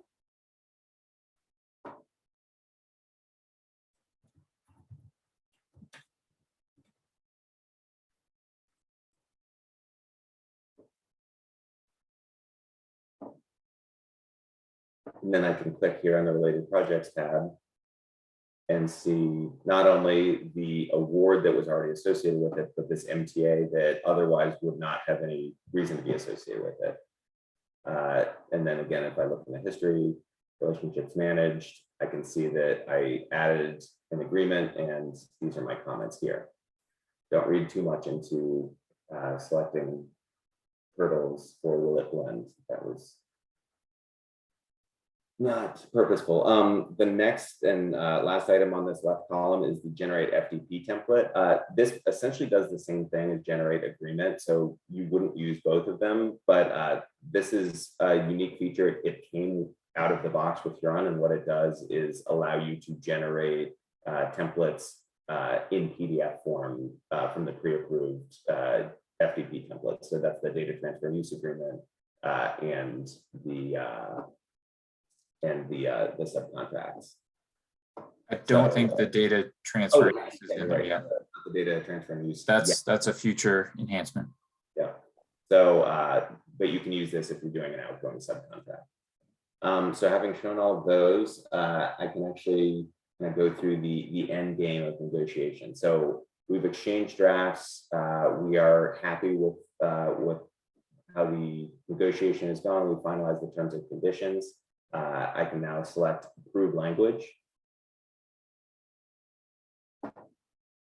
And then this will indicate how we're going to go ahead with signatures. So in this case, I'm going to show the DocuSign functionality because it's the one most like that we might not use it the most commonly, but any negotiator could use this function if necessary. So we're going to use digital signatures. Does not need to be routed internally first. Does not include any evergreen clauses. Even now, the effective and expiration dates aren't necessary. That will only be required at the time that we activate the agreement. But I'm going to go ahead and just do it to get it done. I can include any comments if necessary, as well as any supporting documents. This would be another place that I could include, say the contracts checklist or IRB approval or something like that, and have them show up in the main supporting documents. So the agreement is approved. And now you'll see that there's a new button, which is convert to PDF. So now that the agreement is finalized, I can convert the most recent version of the agreement to a PDF. We're not using the watermarks feature, so there's nothing to do there. And click OK. One quirk on that is even if you already have a PDF, you need to still select the convert to PDF. Yeah, thanks, Bill. So you'll see here the final agreement, and it shows a PDF version of that document with all of the changes that we've made. Actually, this is the recommended version. So if I need to, I can actually go through and make changes, but in this case, just for display purposes, that's the final version. And then when it's time to actually execute, there are a few different things that you can do. So you can send out for signature, route for signature, and send for signatures. Those are all different versions of collecting either DocuSign, wet ink, external first or internal first. If you're using a full DocuSign execution process, you'll send for signatures. And then you can assign who the recipients are. So in this case, I'm going to sign it. And Asa, this would be where a negotiator could assign it to Jeannie or Eric or Leora, correct? Yes. Instead of doing this part. Yeah, exactly. So I'm just going to show how the actual kind of button works. But yeah, what you could do, and we've got a business process that we're going to include in our guide, which will be to assign it to the appropriate person on the pre-award team to kind of shepherd it from here. But another key point there is if you don't assign it here and start the DocuSign process, you can't later on in the process. You need like that. This is where the decision point needs to be as far as assigning to one of the grants assistants or keeping it and routing it through yourself. Right. For display purposes, Mary Beth, would you prefer that I do some imitation? No, you're fine, Asa. All right, so I'm sending it to myself to sign. I'm going to send it to Jane Doe at the 3M company.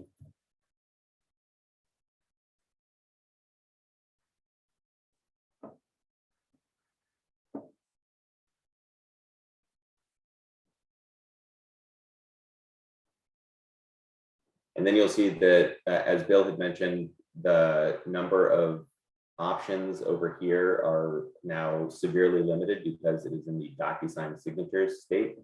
There's also a new tab here, which is DocuSign. And what I can do is send envelope. And that's a problem.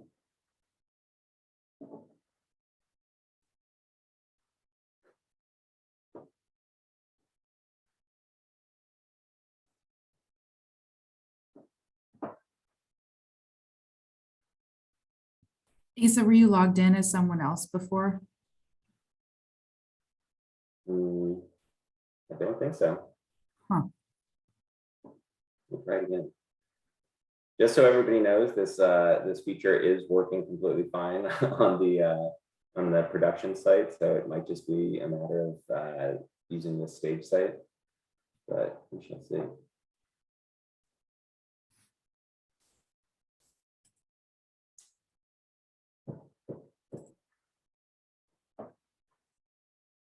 Huh. I update envelope and then send envelope. I mean, I don't, that wouldn't be like the normal reason, but Yeah.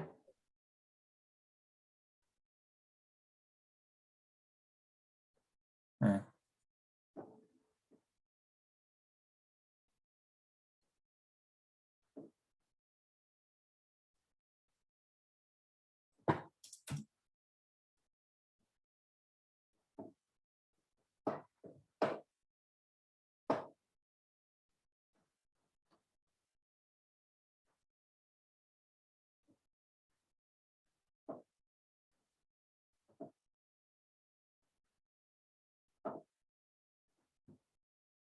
Fingers crossed.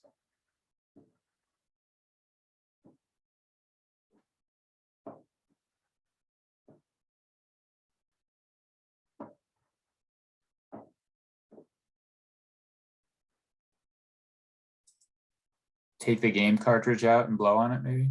I already did that. Up, up, down, down, up, up, right, right, right, right. Nope, it's still not working.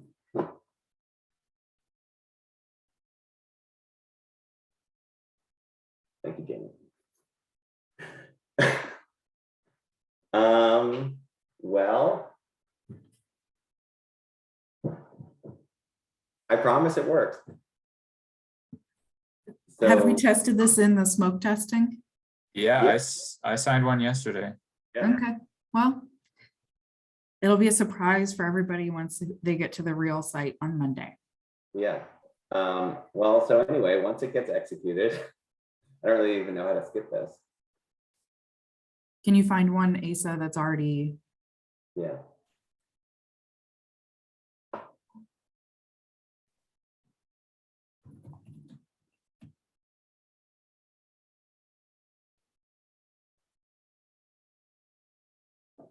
Let me try that one more time.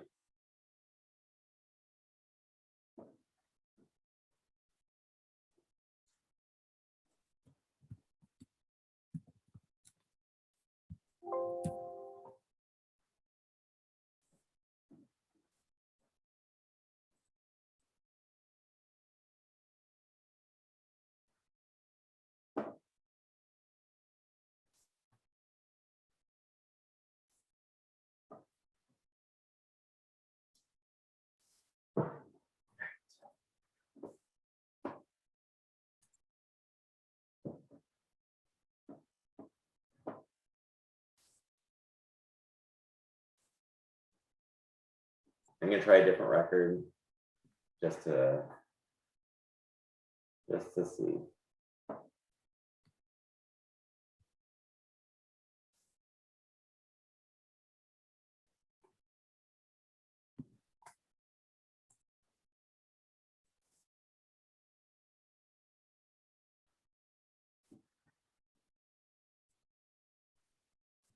So Eric, to answer your question, when you send the envelope, it actually gives you the option, it takes you to the DocuSign page.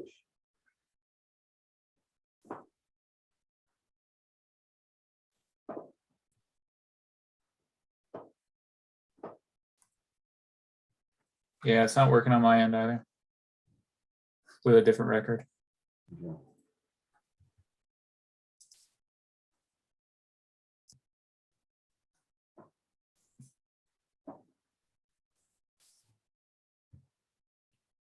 well, we can switch over to, unless there's something else you have to show ASA. I am currently assigning people as owner to some agreements. So if they wanted to practice navigating and getting into the system to create the template, at least we could practice Okay. that part. I think that makes sense because that's as far as I can get and as part of the process. But yeah, that was how a negotiation works. And as Mary Beth mentioned, from a contract negotiator perspective, in many instances, that's as far as you're going to get. I had already showed how to change owner, so in this case, that's what you would do to reassign it with instructions for negotiate or for execution. So that is how you negotiate using this platform. Isa, could you have help everyone navigate to their dashboard? Provide the link. So if you click on the link at the top of the chat, which Mary Beth sent out at the beginning, it will take you probably to a login page. So I'm going to click over there.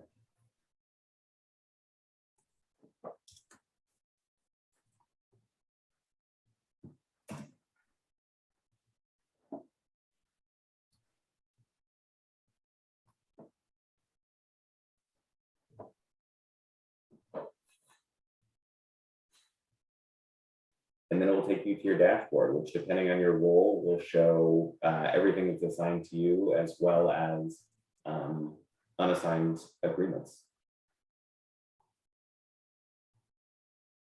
Does anyone have trouble accessing that dashboard?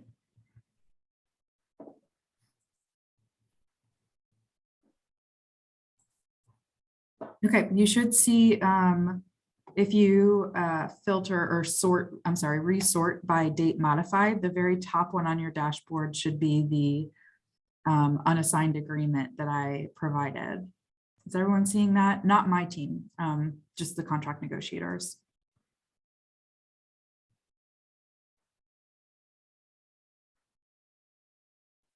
Yes. Richard Martin, I am not finding you on the list. Lynn, did we provide his name to Huron? At what point? That's Mike. Yeah. Oh, I don't know why I'm not. Isa, could you check? Yeah, I'll reach out.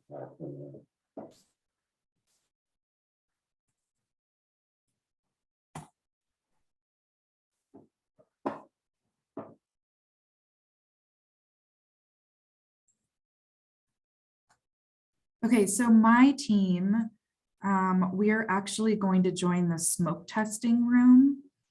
And Leora, Eric, and Jeannie, big thanks for listening in.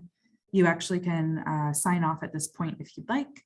But the rest of us, if you could go to the breakout room and join the smoke testing, that's where we'll be.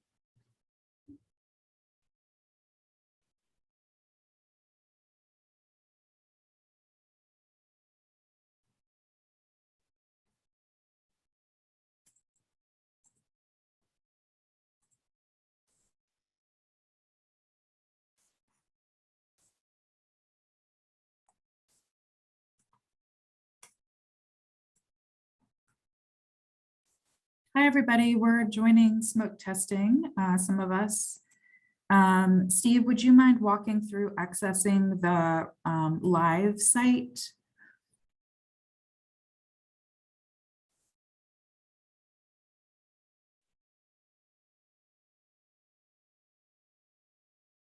Oh, Cooper, you don't have to be in this room.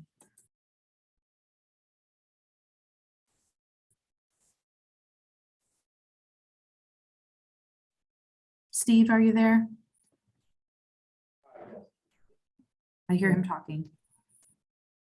I can hear him talking in his office, but I can't hear him on the computer.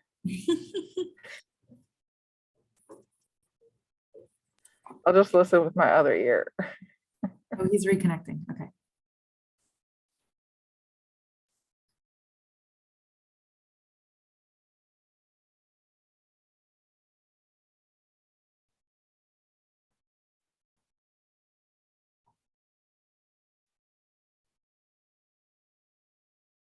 Catherine, how's the system to system going? So we did our first system to system submission, Woo! not just for the school, but for the whole thing. That's awesome.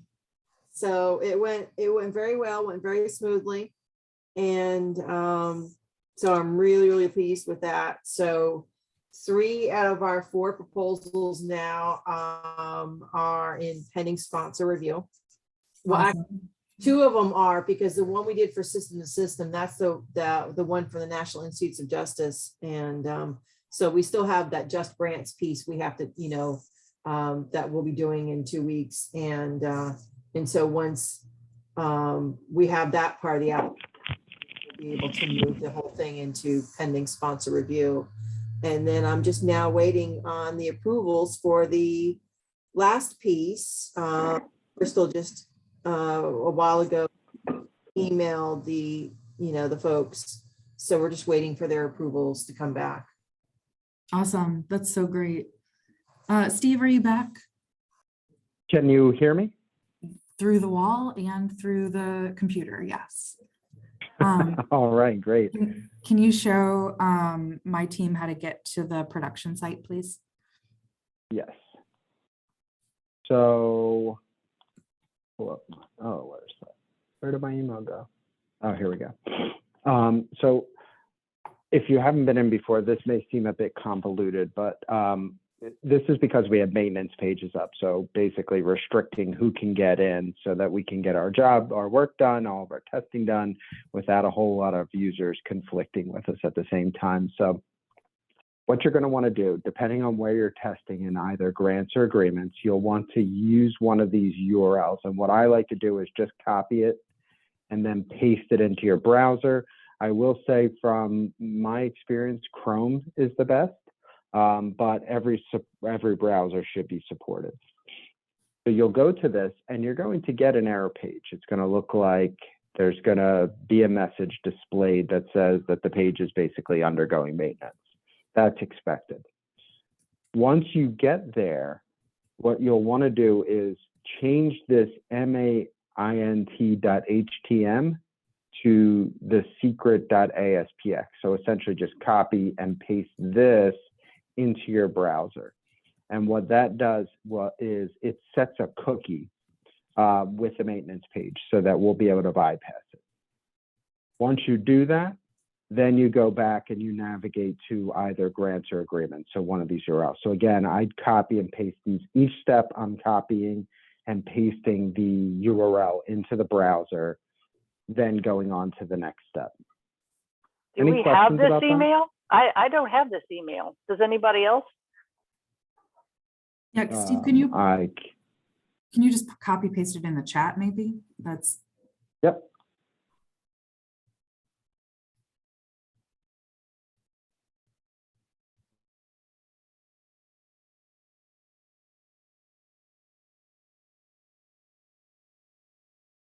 And are we going to grants or agreements? So we're going to need to be on, let's see, Sam needs to be on grants. Actually, we're all going to start on grants except for Matt. You're going to look at the outgoing subawards so you can just log into agreements. Is this like the testing though, where you can get from one to the other? So because of the fake maintenance pages, no, they're separate.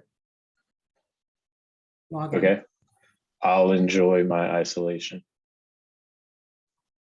Find myself in agreements.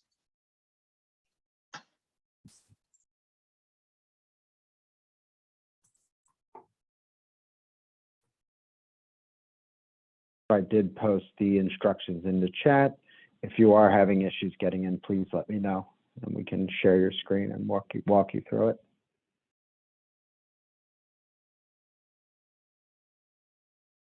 Anybody having issues getting in?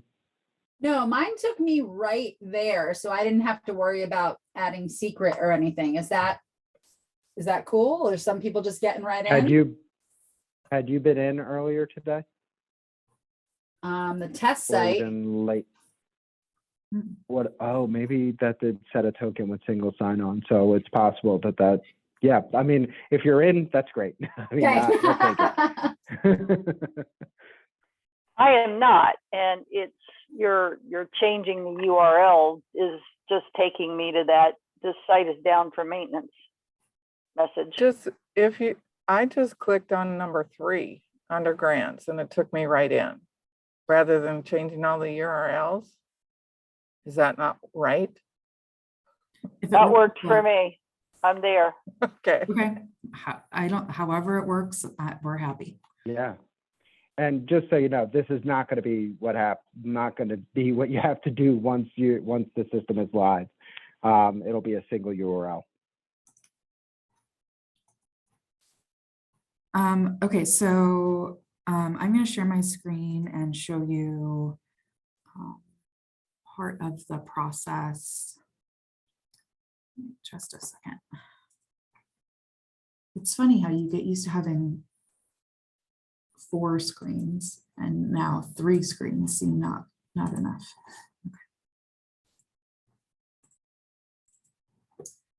Okay, can everyone see my dashboard? Yep. Yep. Okay, so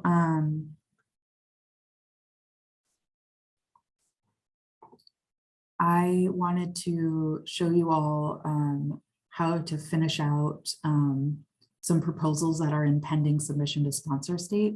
So Michelle submitted these both independently. So I've got the email right here of the first proposal for Julie. So I'm going to save this as a PDF.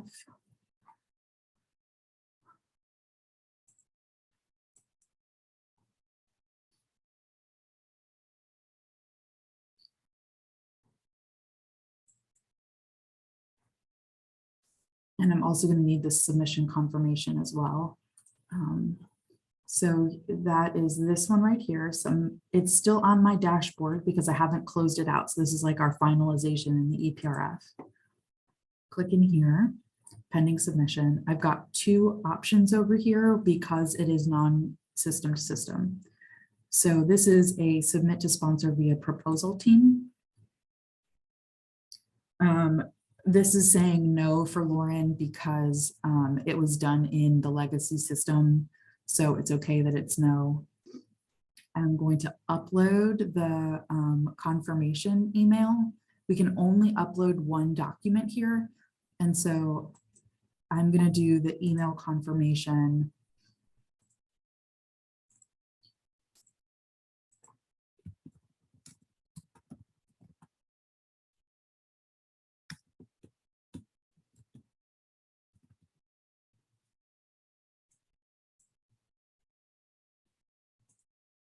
And click OK. And That's so cool. She got number 1, FP. Yeah. Lots of zeros, 1. Woohoo! And then I also want to make sure to add that other document. So I'm just gonna, oops.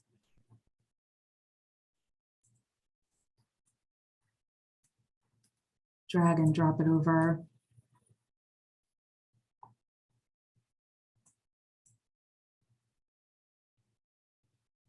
So now under attachments, we can see the email submission, all of the documents that were related to the submission, and then that submission confirmation attachment. Any questions on that? Relatively straightforward.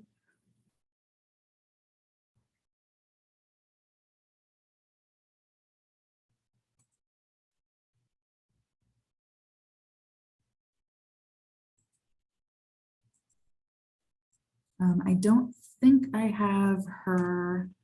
I think I'm still waiting on this dissertation submission one. And then this one right here is the one, Judy, that we just received a random check and we need to create an agreement. So we'll look at that in a second. Sam, are you working on the award? Did Steven send that back to you?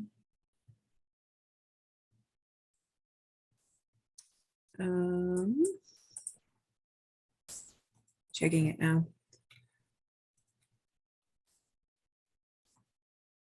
So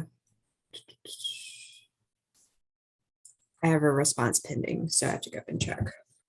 Okay, do you want to share your screen? Sure. So the other piece that we were working on yesterday is Sam was building an award with engineering.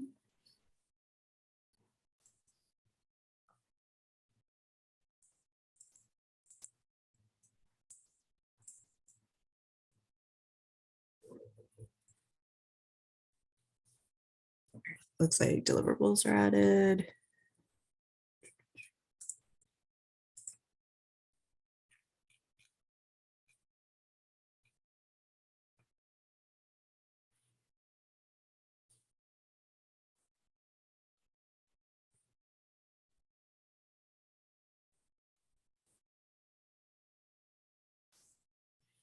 Sam, if you go directly into the smart form, you'll see those in the smart form as well, which is really nice.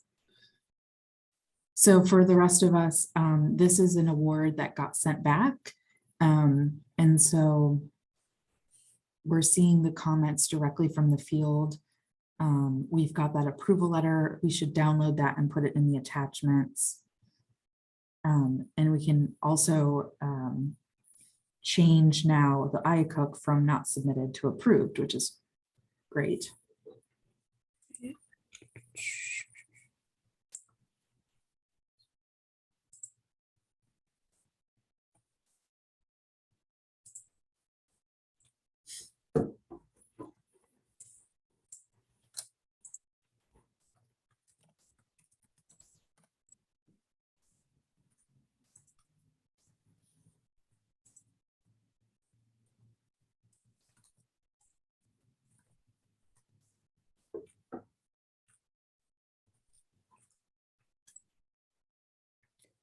So for here, see responses required. So you have to hit reply and say done or something.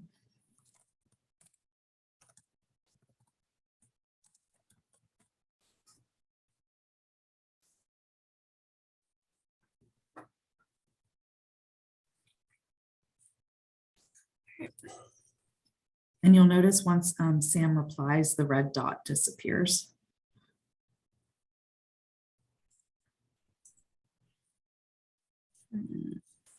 Ooh. I go straight there. Change to clear.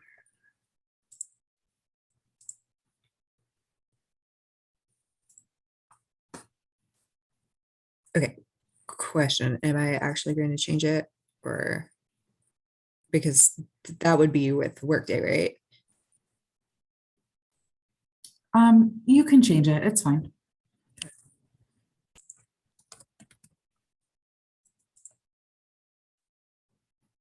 So when I'm doing the setup in Oracle, I would still put Janine, right? Oh, that's why we left it. Yes, yeah, so never mind, ignore me. Change it back to Ginny.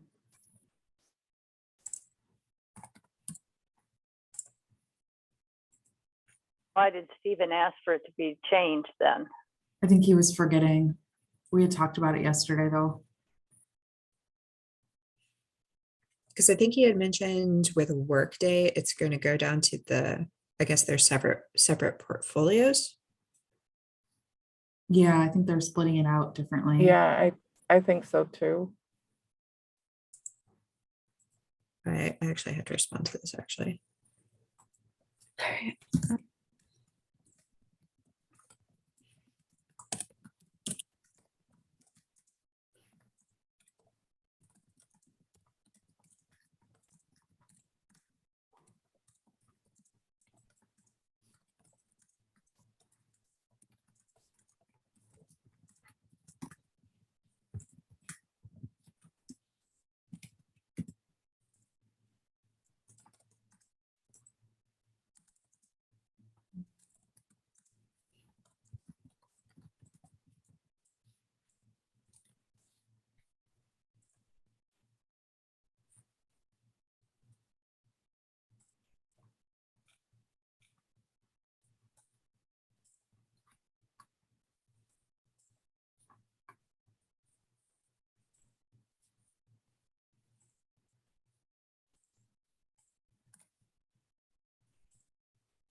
Those were the only changes.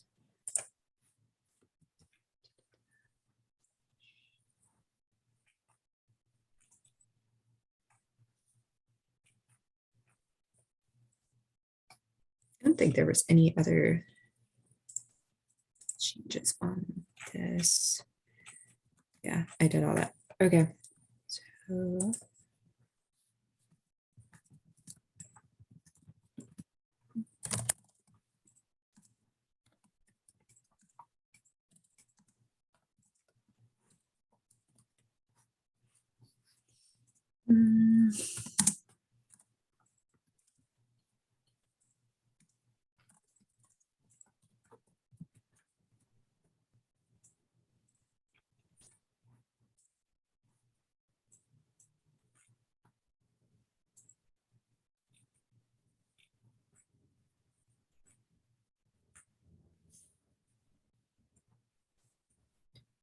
all right, so he would need to push it forward to final review, or can I push it? So you can push it by assigning yourself as the designated reviewer.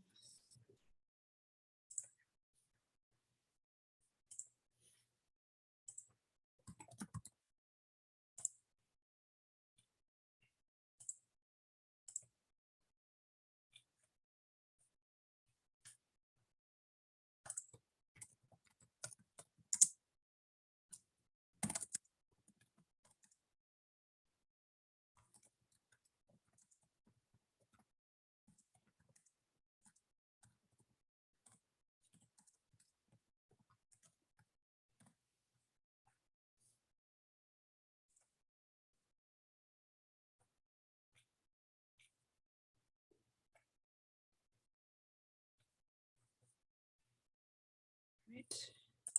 Submit for final review.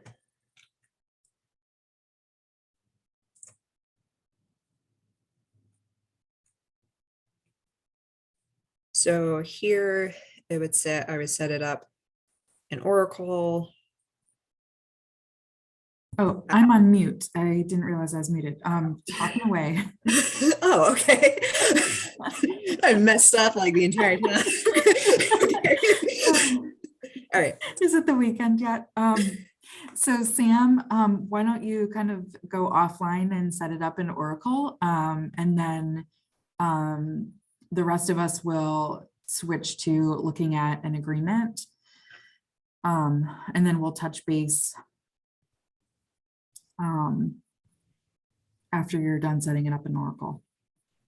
Okay. And just for a frame of reference, so it's sent right now to final review.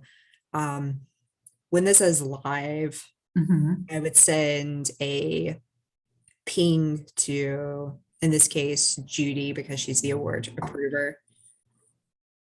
So you can reassign yourself as the award approver while you're building it in Oracle. There's a few ways you could go about it. Like if you had it in response pending for designated review before you pushed it to final review, you could have done the Oracle piece. You could also push it to final review, do the Oracle piece, reassign award approver to Judy or ping Judy. Okay. So any way you want to go about it. Again, this is, I think the more we do this in the real system, we will figure out the most efficient kind of method. Okay. Okay, so if you want to stop sharing, and Matt, do you want to share? Because I hear you have some questions. Yeah, I can share. I'll do the required slow talking. Let me share my screen monologue and then. Okay. So I was just saying that I was working on the smoke testing for, and you can see here on here, right? I don't have the green outline for whatever reason.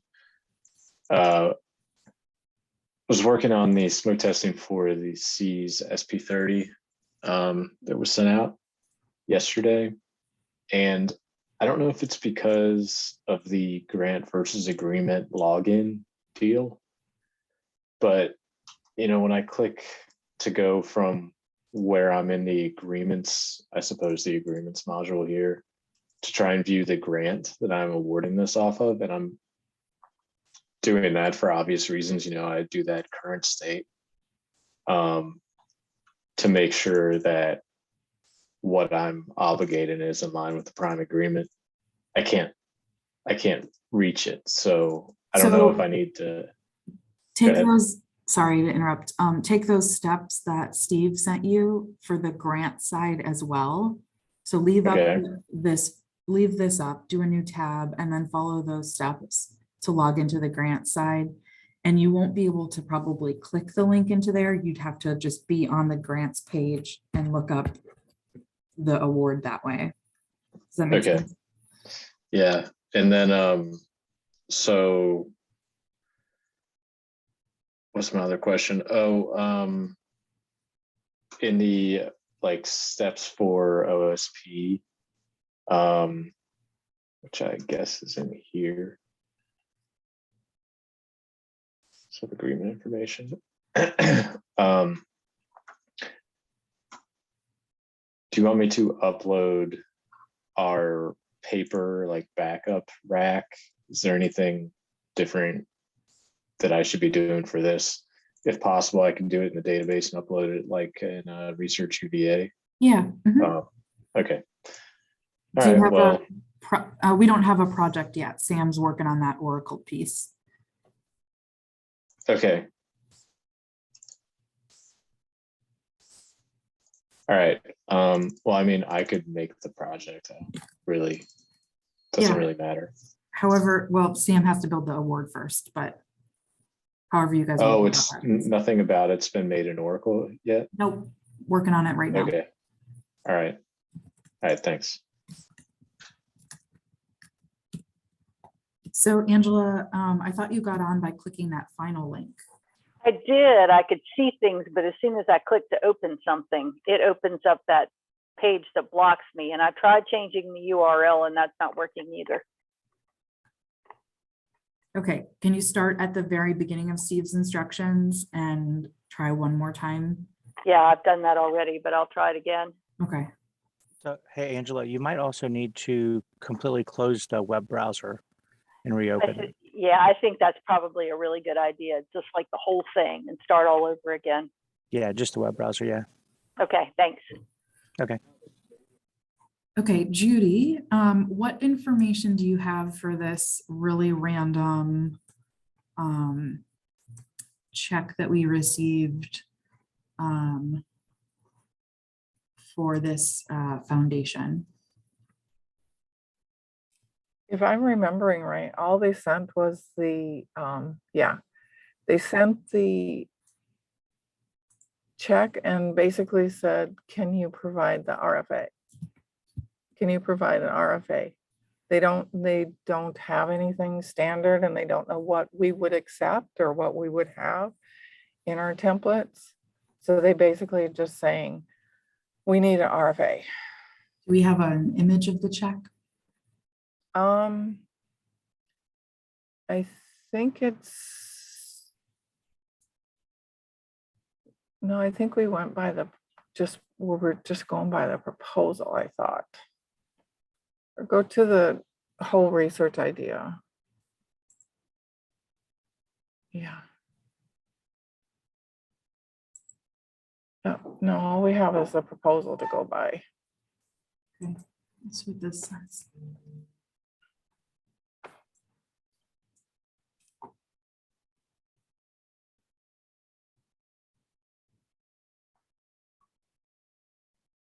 Okay. Let me ask Michelle.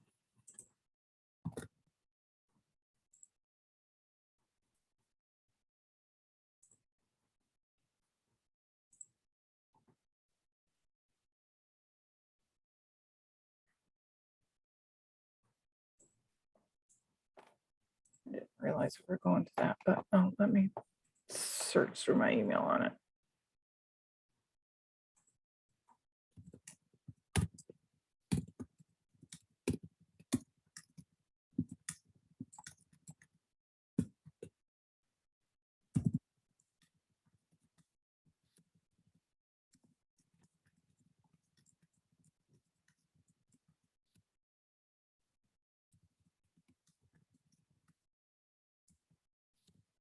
So she says in her email that we'll need to have the award set up hopefully before the end of the academic year to make it happen. And I'm sure if you provide a template for them to draft up an award, they will likely do that quickly. Seems like they're confused on how to handle it since their end of funds come from a donor. But they're treating this as a sub-award. So those are my instructions. That's all I got. Okay, can you forward that email to me?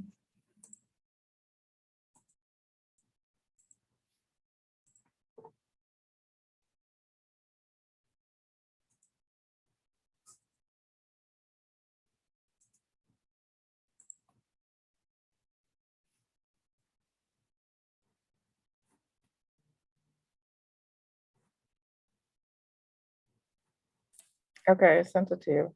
Thanks.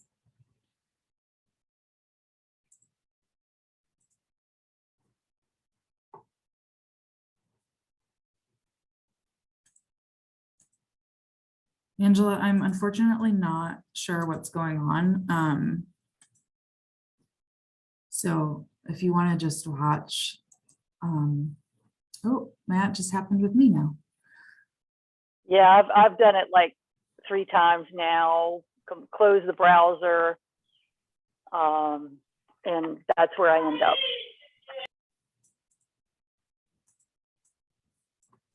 Yeah, usually when you see where it starts with the RUVA, it's probably because of browser issue. So did you close this web browser completely? Yes.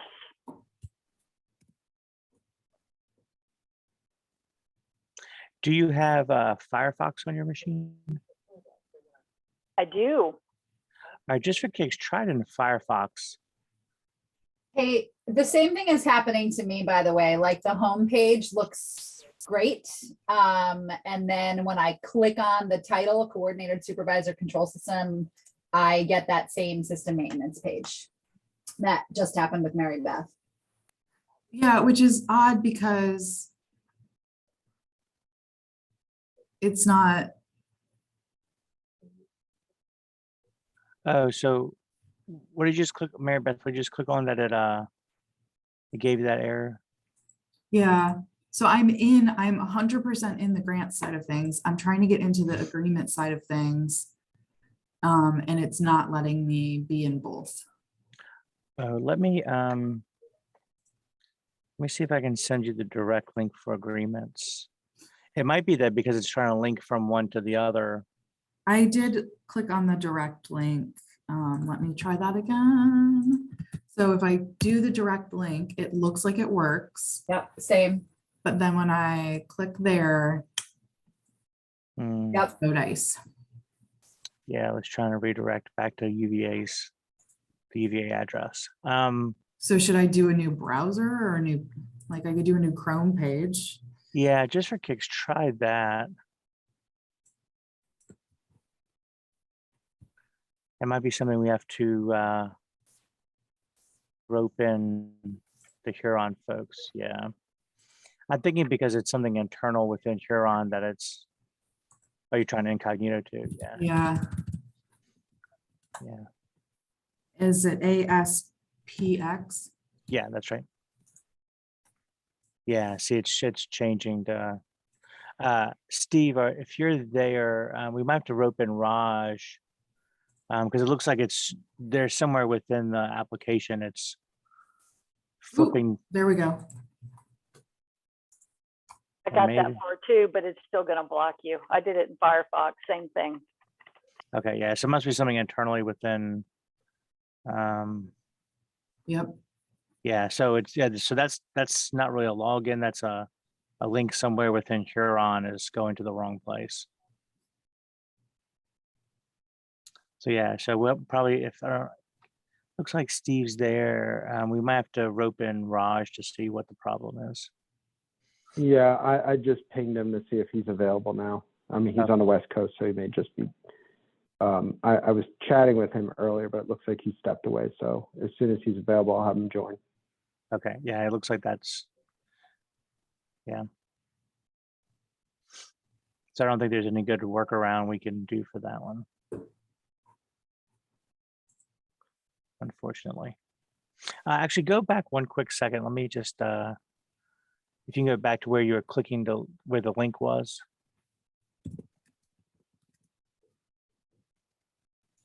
Sorry, you're talking to me? Yeah. Sorry, Mary Beth. Yeah, if you could go to where the link was you clicked on that caused all the issues. That one? Yeah. So where's you went over the name? You just hovered over one of the names. Yeah, and I clicked Oh. into it. Yeah, on the very bottom, it's showing the link is hard. I don't know if it's hard coded, but it's going to the wrong place. So I don't think there's an easy way we can work around that right now. Yeah, because if you hover over on the very bottom of your web browser, it will show that ResearchUVA PBH link. And that's the one that's having some issues at the moment. So yeah, I was going to see if we could somehow fake that link. But I don't think we can easily fake that link. So how is Matt was able to get into the agreement side? Yeah, I'm just good like that though. It sounds like Matt just wants to do all the data entry then. Now the way I clicked on the agreements link and then did the secret thing, and then I had to click on the original one and it took me there. So I don't know. I followed the instructions and it worked for me. I don't know what the issues may have been. So there might be one thing we can do, Mary Beth. It's a little, might be a little cumbersome. Yeah, actually, I don't even think it's going to work. Never mind. It's kind of thinking out loud there. Yeah, we might have to wait till we hear from Huron support on this one. Okay. Well, Sam or Matt, where are you both with what you're testing? Oh, I'm on the installment line. Okay, you're still in Oracle world. Yeah, sorry. No, hey. I'm sorry. I'm trying to do it all in Huron instead of using ResearchUVA. So it's taking me a little longer to find the fields, but I'm getting through it. I'm having a similar experience where, I do have the research idea open just in case I need to find things, but I'm trying to review using the documents within Huron, so I haven't made it very far. So I will say that, so it's really cool having the Huron award. I know it's like the extra step, but I know for myself, like I always like to take notes on stuff. So it's essentially having those notes up front. So a lot of the fields I'm able to just copy and paste over. The biggest issue, honestly, that I'm running up against is the org number, because it looks like once I send it to a certain state, then I'm not able to actually view what that org number is. Like I have what the org is, but I don't have the number. So I'm thinking really you're only going to be able to get it once you're starting the smart form. So you have to really be cognizant of copying and pasting that number when you're actually creating the award, because if not, it's really difficult to find. I had to eventually just go back into ResearchUVA to find it.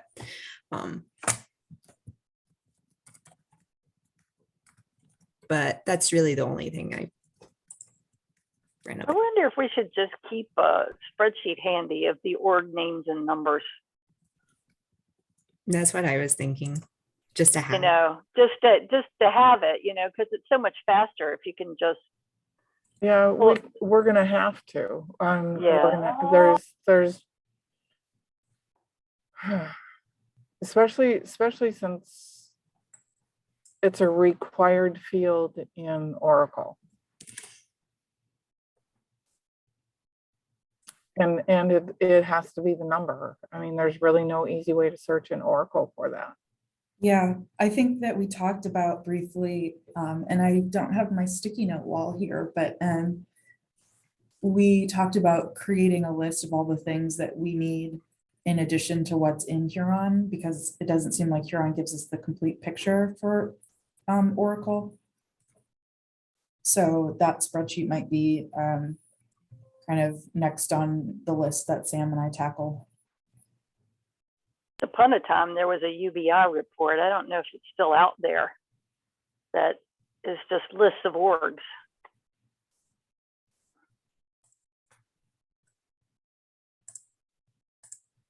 I put it in the chat, but sometimes you can use the OSP contact page. And if you search like, you know, for this award that Sam's dealing with, ENSYS, it'll autocomplete to have the org code number on there. Really? Okay. Seems kind of clunky though. Well, Yeah, but aren't we all? Yeah, we'll have to have 6 screens.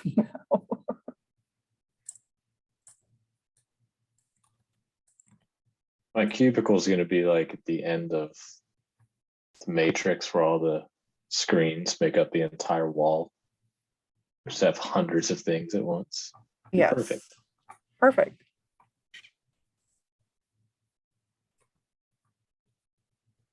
So I don't know for the proposal number when you're running the Oracle NOA.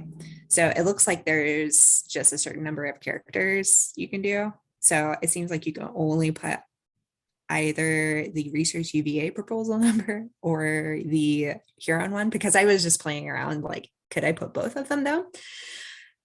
You cannot. So can you do FP1? Would that fit? So I did the FP number. And that, I mean, that fits. Obviously the ResearchUVA one would work, but I was just like, if you needed like, I don't know, yeah, for some reason, I don't know, but. I'm reading through this a very long email about this Texas UTA agreement, despite being unable to access the agreements.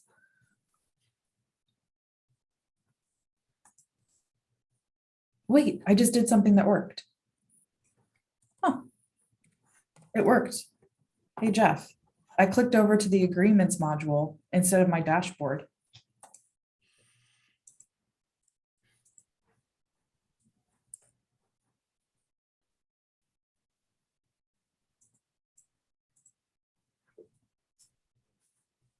Okay, Jeff and Steve might not be Yeah. there.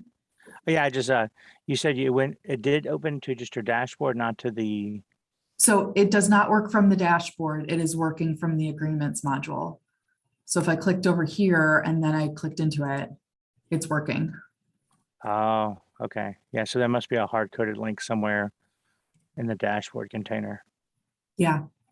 Okay. Yeah, I'll make note of that and we'll see. I mean, it shouldn't matter once we switch over, but go ahead, Steve. Raj is joining the call.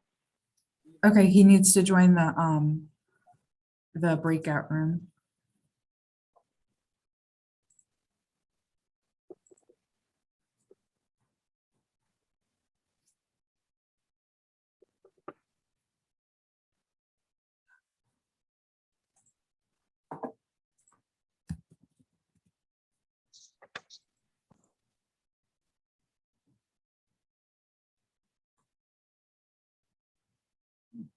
Well, that's not good. There are multiple Michelle Butlers.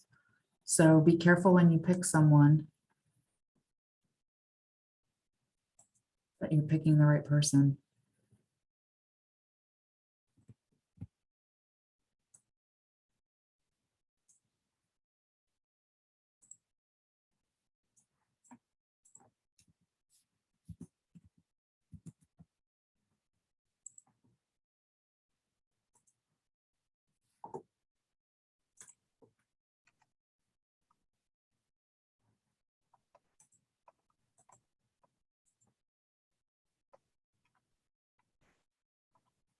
I see Raj has joined.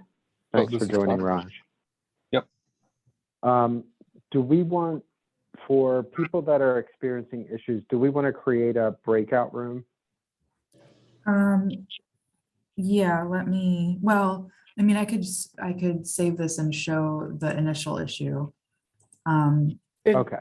And I was going to ask, did Angela try going in through the agreements rather than the dashboard? Was Angela able to do what she had to do? No. Okay, so for my issue, Raj, from my Yes. dashboard, I can't click into, oh, now it's working. That's weird. There, that one's on. Sorry, can you repeat that step? Sure. So I logged into the agreements module. Yes. On my dashboard. I clicked onto something that I have not been into before. Yeah. And it's So what's happening right now is if you were to go back to that page, you would notice it's your common inbox. So the common inbox lets you move between different applications that like the two different applications, basically agreements and grants. So that was a bad example. I'm sorry. Let Okay. me try with this one because it was happening with this top SRA one. Oh, okay. Let's see. No, that one's working. Okay, so something's changed because initially I was clicking into this SRA and it was giving me that maintenance page. I then clicked over to the agreements module and clicked into it this way and it actually opened. And now it seems like my dashboard is working again. Okay. We could try one other thing, and this is mainly an attempt to reproduce it. If you were to log out of your log out of the application right now, I mean using like that, yeah. And then if you were to close it and then open your browser. Yeah, this is a new browser, so it should work. And then I guess you need the URL to go to. Yeah, I'm grabbing it.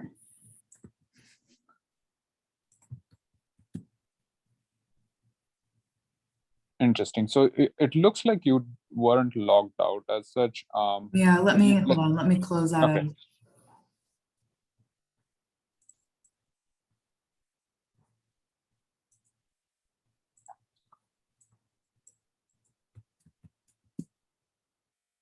Okay, so that's expected. And then let's,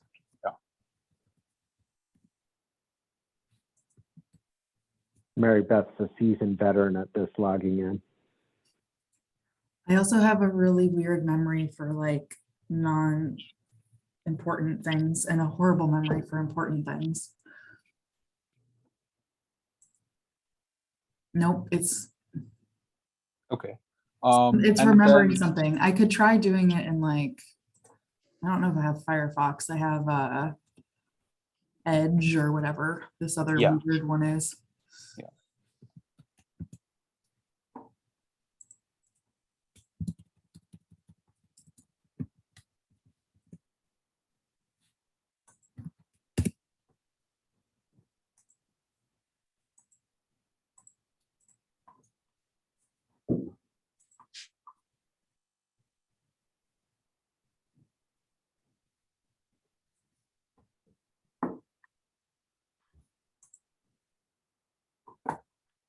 No clue. Jeff saw it. If Jeff's still on the line, Jeff was there to witness it not working.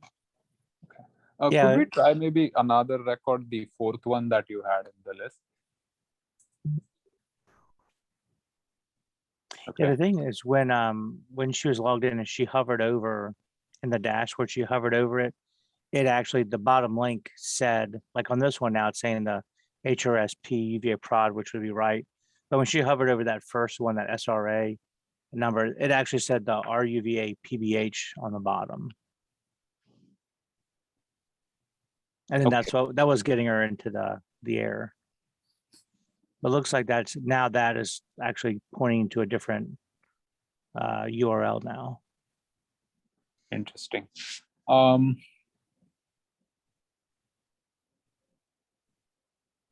Yeah, the bottom URL, I don't exactly like, I guess that's something that the browser is pointing to, and I don't know how it would pick up. Yeah, I'm thinking through this, but I can't really formulate a theory or a reason for what you saw right now. One thing that I guess I could or we could check is if someone else also experienced this issue, we could maybe have them share screen and we can try and reproduce it. The one thing Angela, are you still having issues? Yes, I've been through this so many times, and I've had the same thing happen every single time. So Angela, do you want me to create a breakout room so we can keep going with this example and then you Yeah, guys let's could do a do that, breakout Maribeth. room? Okay, I think I Yeah. have to go back to the main room to do it. Let me try that. Just a second.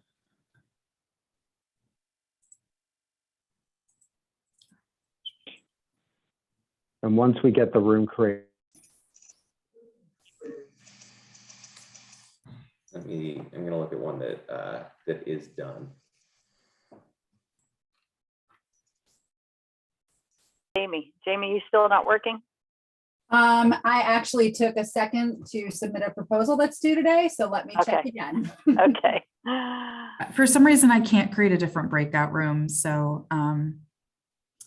I would have to close this one and we'd all be. Can they punted just back. go to the main room? The contracts team is in the main room. Oh, So okay, sorry. if you all don't mind getting punted back briefly to the main room, I will recreate the rooms. So just hold on while you get shuffled around. Okay, thanks.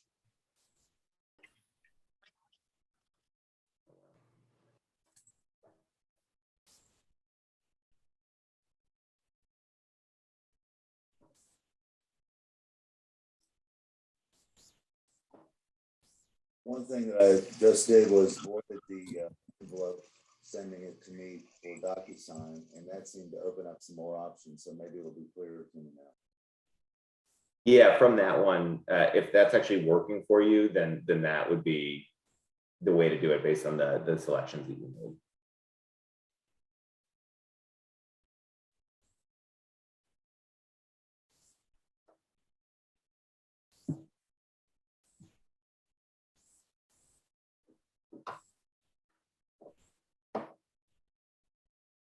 Don't mind us, we're just fixing a breakout room issue.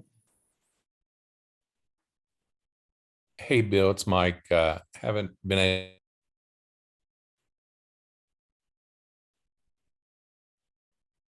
Marlo, I didn't know what room you wanted to go into.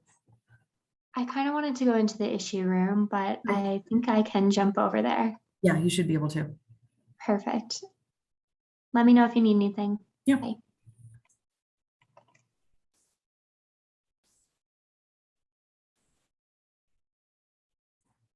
Okay, so we're on the dashboard. In this agreement. And I'm going to fill out the agreement. So Judy, this is what you would be doing, because let's call this like an after the fact one where nothing came in through OSP in a way, if that makes sense. Yeah. So the admin contact was listed as me and I changed it to Michelle. First draft to be generated internally. I checked it. It already says sponsored research agreement. No to that question. Hit continue.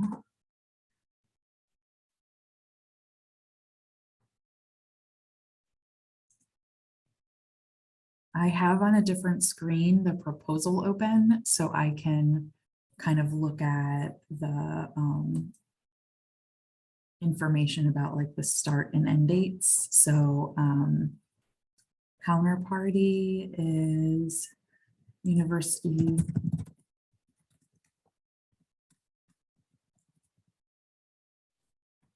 Texas at Arlington. So here's my proposal, just so you see, I got the direct sponsor and here's that contact information.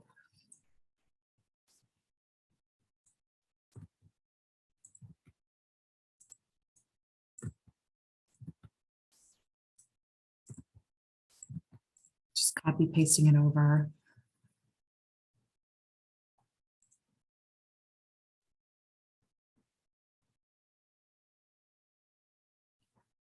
The responsible department's correct. We'll give Amanda in nursing edit rights. Here's my start and end date, which we have as February. Whoopsies.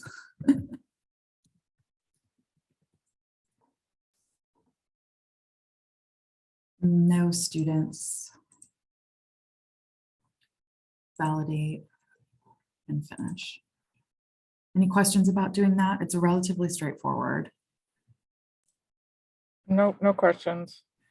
I'm just going to submit it and then assign it to myself. And this is exactly what you would do, Judy, because you're working on it. So you just can skip over that unassigned queue.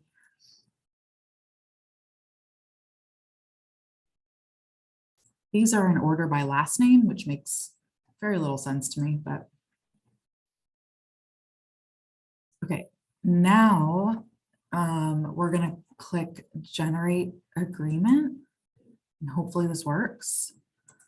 We're going to pick the RFA, cross our fingers. Ooh. That was really fast. I know, it's so exciting. It's so much faster than going through it by yourself. Oh my gosh. I'm gonna love this piece actually. Now I'm gonna save this. Oh, oops. I'm gonna enable editing. Get rid of that. And save it on like a random. Where am I gonna save it?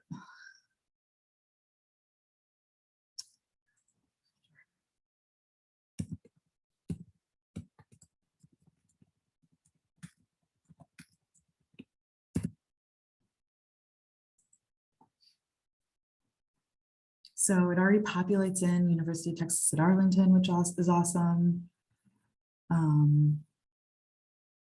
These highlights, I think that we leave for Texas to fill out. Attachment A is the research plan. I might want to highlight that so we remember to include it.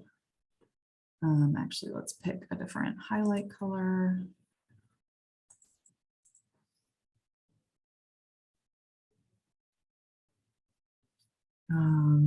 Project director at the sponsor, no idea. It added our term in.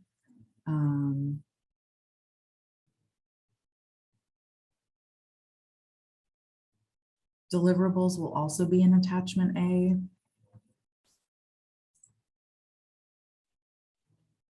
What's our amount, Judy? Let's see. I want to say it was 15,000. Hang on a second. 15, yeah. Jeez, I'm bad. Not like this hasn't been weighing on me, right? It's okay.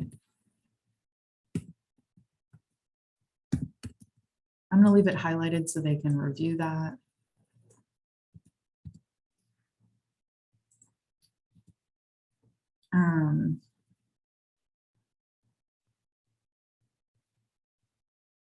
So isn't this where we choose whether it's fixed price or cost reimbursement, whichever one? Because number 5 is, I think, fixed price and 6 is cost reimbursement or something like that. Oh yeah. Do we know which one they want to do? No, we literally don't. We get to choose, I think.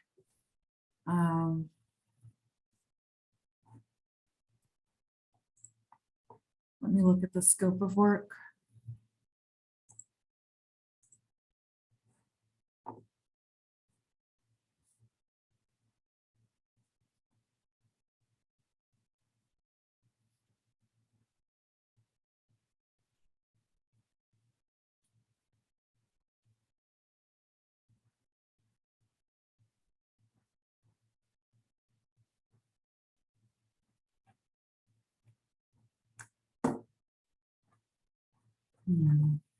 Almost reads as her patient, but let's see.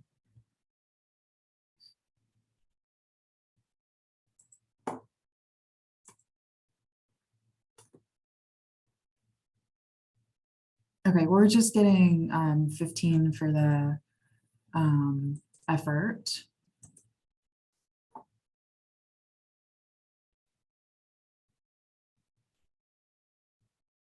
So let's call it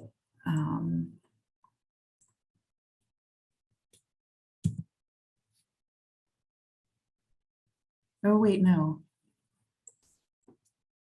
I see. This is missing a call out that you'd have to delete 6 if you were keeping that other number 6. So you delete all of that. Thanks, Judy. So, okay, cost reimbursement. Here's where we're going to put 15.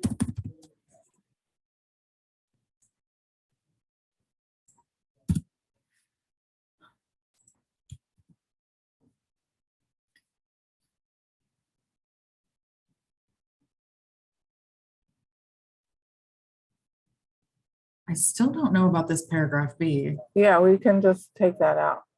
We don't need that, basically. That's just it for their, if they want to pay so much upon execution, and then if they want to pay at the end of after the performance period. So that's going to be up to them to put that in there.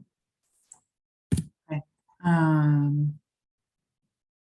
IP, we will leave. Export controls, great. Proprietary information, publications, sponsor name, equipment, liability, no warranties, term, goods, services. Ooh, this is old. Yeah.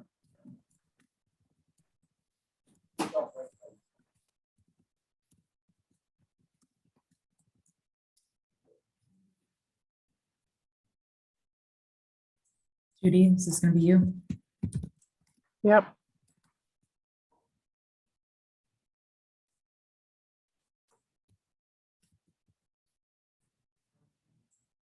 What phone number would you like?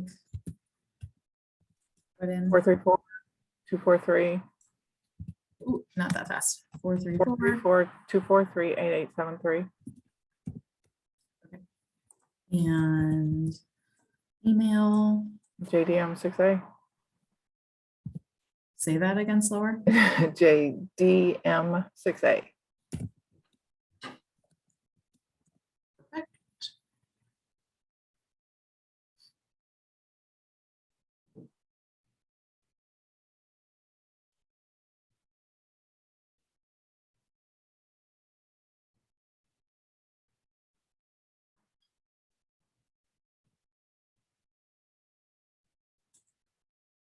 Oh, that's a sad message. I know. Do we want the PIs to sign? I don't think so. Perfect. Okay. Well, Judy, this is now done. I'm going to save it. How exciting is that, right? Yes, very. That was super quick. Okay, we're back on our agreement. Does someone have Teams open? Could someone ping Det and tell her I'm running a few minutes late?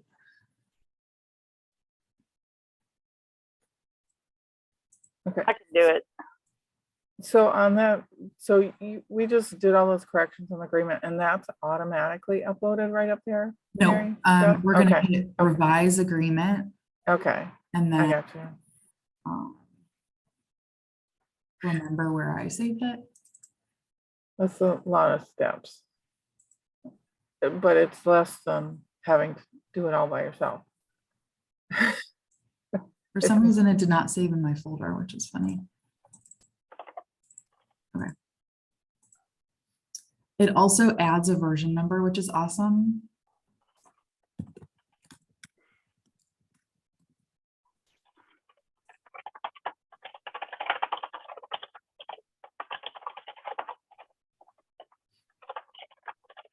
Okay, so now at this point, Judy, we would be sending it to them for their review. What I'm gonna do is I'm gonna stop here, because if we wait until Monday and pick this up on Monday, we'll be able to do that within the system and upload our correspondence and everything. So it might be, unless you want, if you want to send it to them via email, we can come back in and log the correspondence manually. That's okay too. Well, we can wait and do it on Monday, I think.